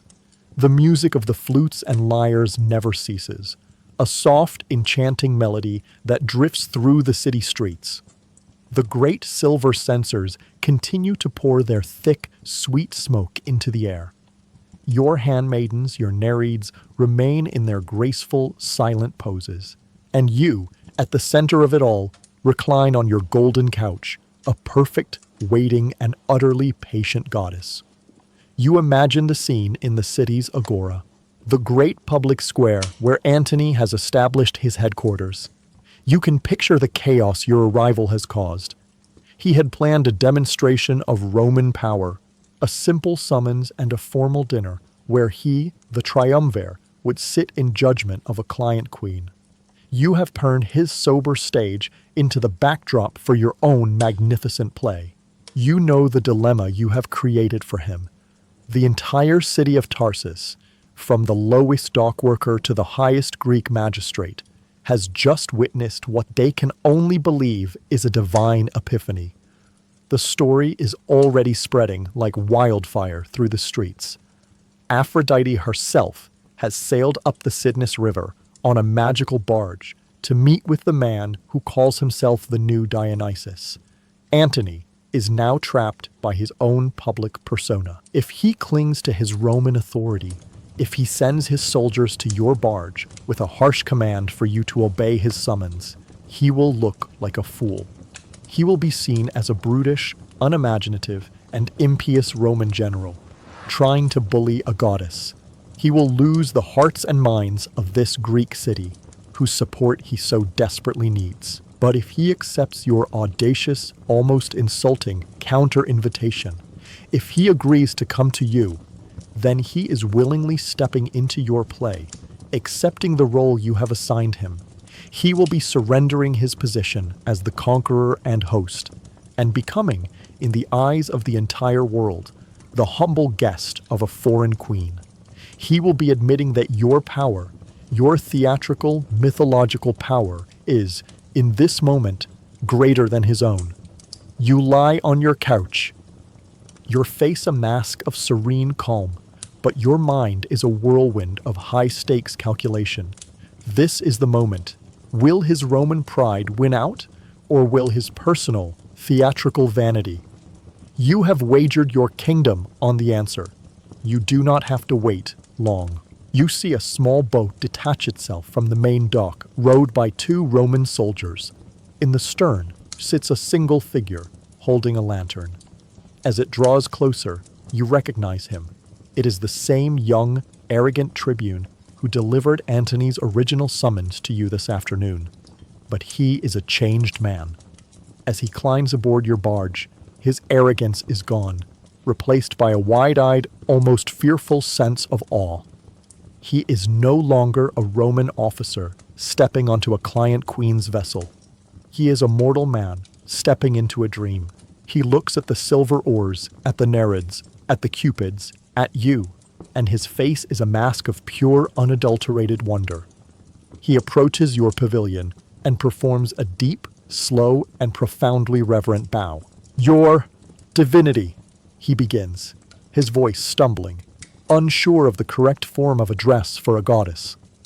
The triumvir Marcus Antonius, in his aspect as the god Dionysus, has received your divine invitation. He is honored. He accepts with the greatest pleasure. He will attend your feast this evening. You incline your head, a slow, gracious, and almost imperceptible nod. It is the nod of a goddess who expected nothing less. But inside, a wave of pure, cold, and absolutely triumphant relief washes over you. It worked. Your audacious, magnificent, and ruinously expensive gamble has paid off.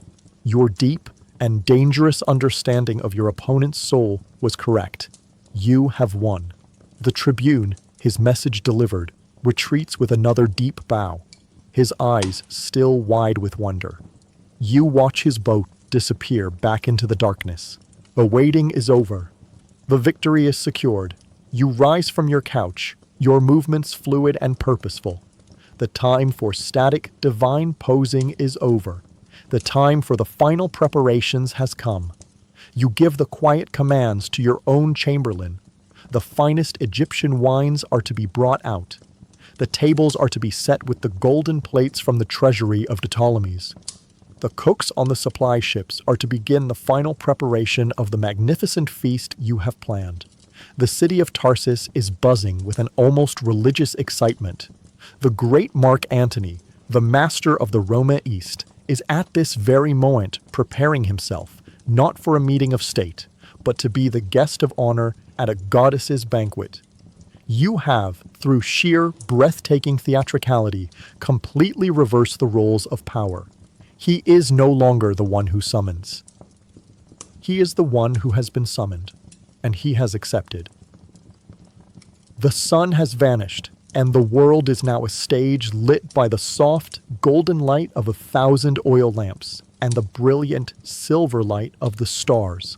The city of Tarsus is a silent, expectant audience, its people watching from the rooftops and the riverbanks. The time for the final act of your grand performance has arrived. You see his approach. It is not the formal military procession of a Roman general. It is the entourage of a god. Mark Antony, as you had so perfectly calculated, has accepted the role you cast for him.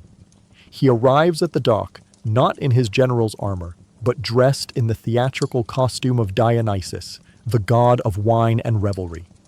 He wears a wreath of ivy on his head, and his muscular form is draped in a magnificent purple robe that is, you note, with a flicker of satisfaction, of a slightly less pure and expensive dye than your own sails.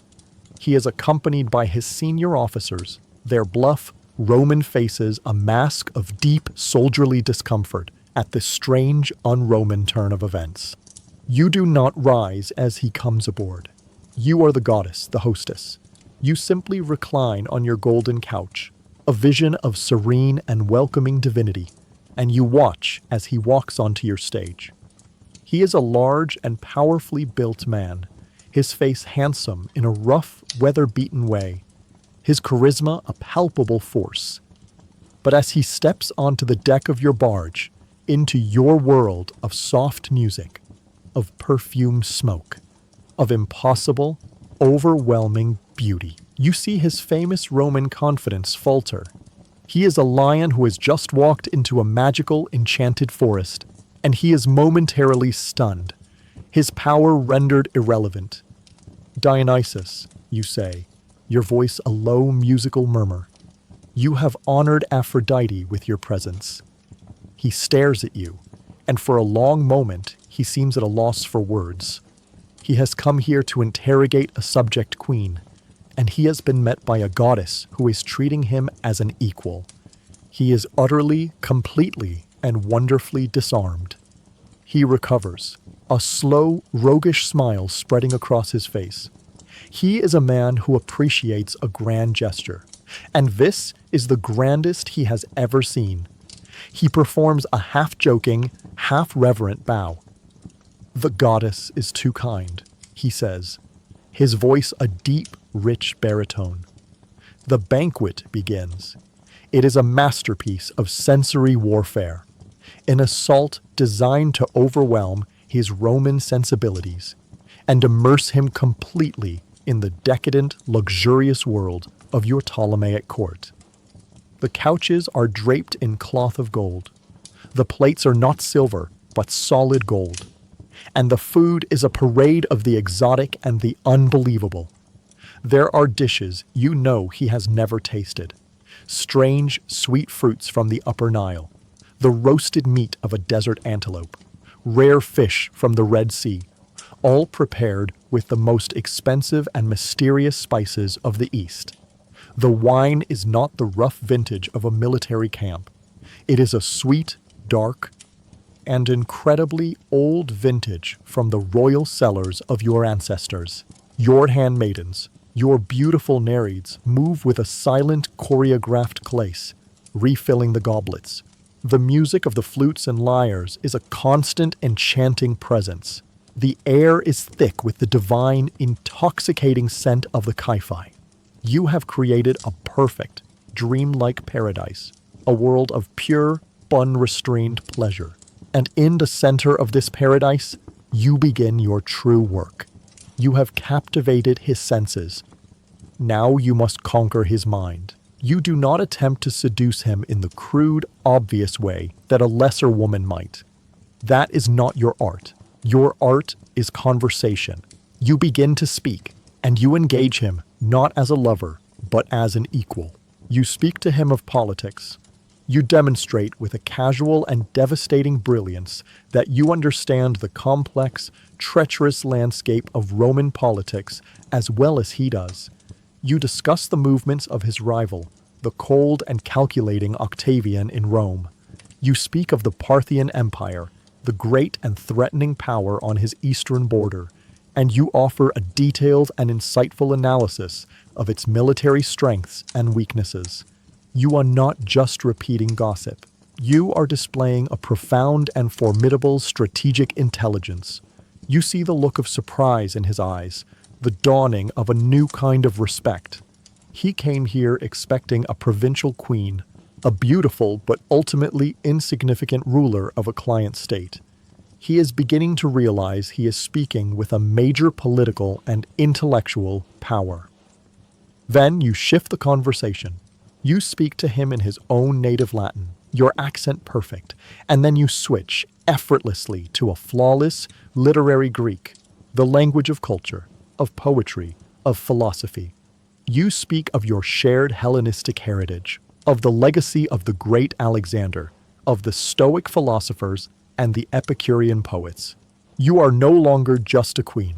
You are the product of the great library of Alexandria, the intellectual heart of the world. And your mind is as rich and as deep as your kingdom's treasury. And you do it all with a light, witty, and captivating charm. Your conversation is not a lecture. It is a dance. You are not just his intellectual equal. You are a brilliant, engaging, and deeply fascinating companion. You watch him. You see the transformation. The stern, suspicious Roman general who boarded this ship an hour ago is gone. The man reclining opposite you now is captivated. He is leaning forward, his wine forgotten, his entire being focused on you, hanging on your every word. He has spent his life surrounded by soldiers, by grasping senators, by his plain and dutiful Roman wives. He has never, in his entire life, met a woman like you. He is mesmerized, not by your beauty alone, for he has seen many beautiful women. He is mesmerized by the sheer, brilliant, and powerful force of your mind. The long, magnificent feast draws to a close. The moon is high in the sky. Antony is no longer the triumvir, the master of Rome.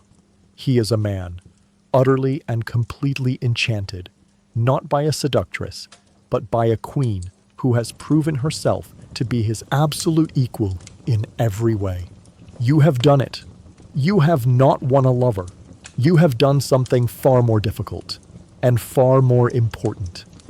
You have won an ally. You have saved your kingdom. And you have done it not with an army, not by begging, but with a perfect, masterful, and utterly triumphant performance of political theater. You look at the most powerful man in the East, his face now full of a genuine and profound admiration, and you feel the grim, quiet, and deeply satisfying thrill of a CEO who has just successfully closed the most important deal of her life. The long, magnificent, and decadent feast on the deck of your barge winds down. The moon is high in the sky, its silver light painting a path across the dark, still water of the Cydnus River. One by one, Antony's officers, their faces a mixture of awe, confusion, and a little too much of your fine Egyptian wine, take their leave with deep, respectful bows. The music softens to a barely audible murmur. The frantic energy of the performance is over. The great, public spectacle has concluded. And in the quiet, intimate aftermath, the real work begins. It is now just the two of you, reclining on the golden couches under the pavilion, with only your most trusted attendants standing as silent shadows in the background. The air is still thick with the sweet, holy scent of the Kipthi. Antony is quiet now, the boisterous, laughing soldier of the feast, replaced by a more thoughtful, more serious man. He is still captivated, but it is no longer the simple enchantment of a beautiful spectacle. It is the deeper, more complex fascination of a man who has recognized he is in the presence of a formidable and brilliant mind. You have won his attention. You have won his admiration. Now you must win the war. You do not speak of love. You do not speak of passion. You do not flirt. To do so now would be to cheapen the intellectual victory you have just won. You shift the conversation from the philosophical to the practical. You speak to him not as Aphrodite to Dionysus, but as Cleopatra, Queen of Egypt, to Marcus Antonius, triumvir of Rome. You speak to him as one CEO to another. Rome is hungry, Antonius. You begin. Your voice, a quiet, serious statement of fact. It is always hungry. And my kingdom, my Egypt, is the breadbasket that feeds it. The loyalty of my farmers, the flooding of my Nile, the efficiency of my granaries, these are the things that keep the mobs in your capital from rioting. This is a power you need. You let the statement hang in the air. You are reminding him, gently but firmly, of the strategic reality of your position. You are not just a provincial queen. You are the master of Rome's food supply. Your war with the Parthians is coming, you continue, your voice calm and analytical, as if you were one of his own generals. It will be a long and expensive war. It will require a river of gold to pay your legions, and a mountain of grain to feed them. A river of gold and a mountain of grain that only Egypt can provide. You are no longer the accused, answering for your supposed crimes. You are now the one making the proposal. You are laying out the terms of a potential partnership. You are showing him that you are not a liability to be dealt with, but an indispensable asset for his own ambitions. Your rival, Octavian, sits in Rome, you say, your voice dropping lower, more conspiratorial. He is a cold and patient man. He builds his power with laws and ledgers, while you win great victories in the field. To defeat him in the end, you will need more than legions. You will need wealth. The kind of immense, ancient wealth that only I command. Antony listens, his gaze intense, his mind the mind of a brilliant strategist, processing every word. He sees the undeniable truth in your analysis. He came here to subjugate a weak client queen and plunder her kingdom. But he has found instead a partner of almost unimaginable value.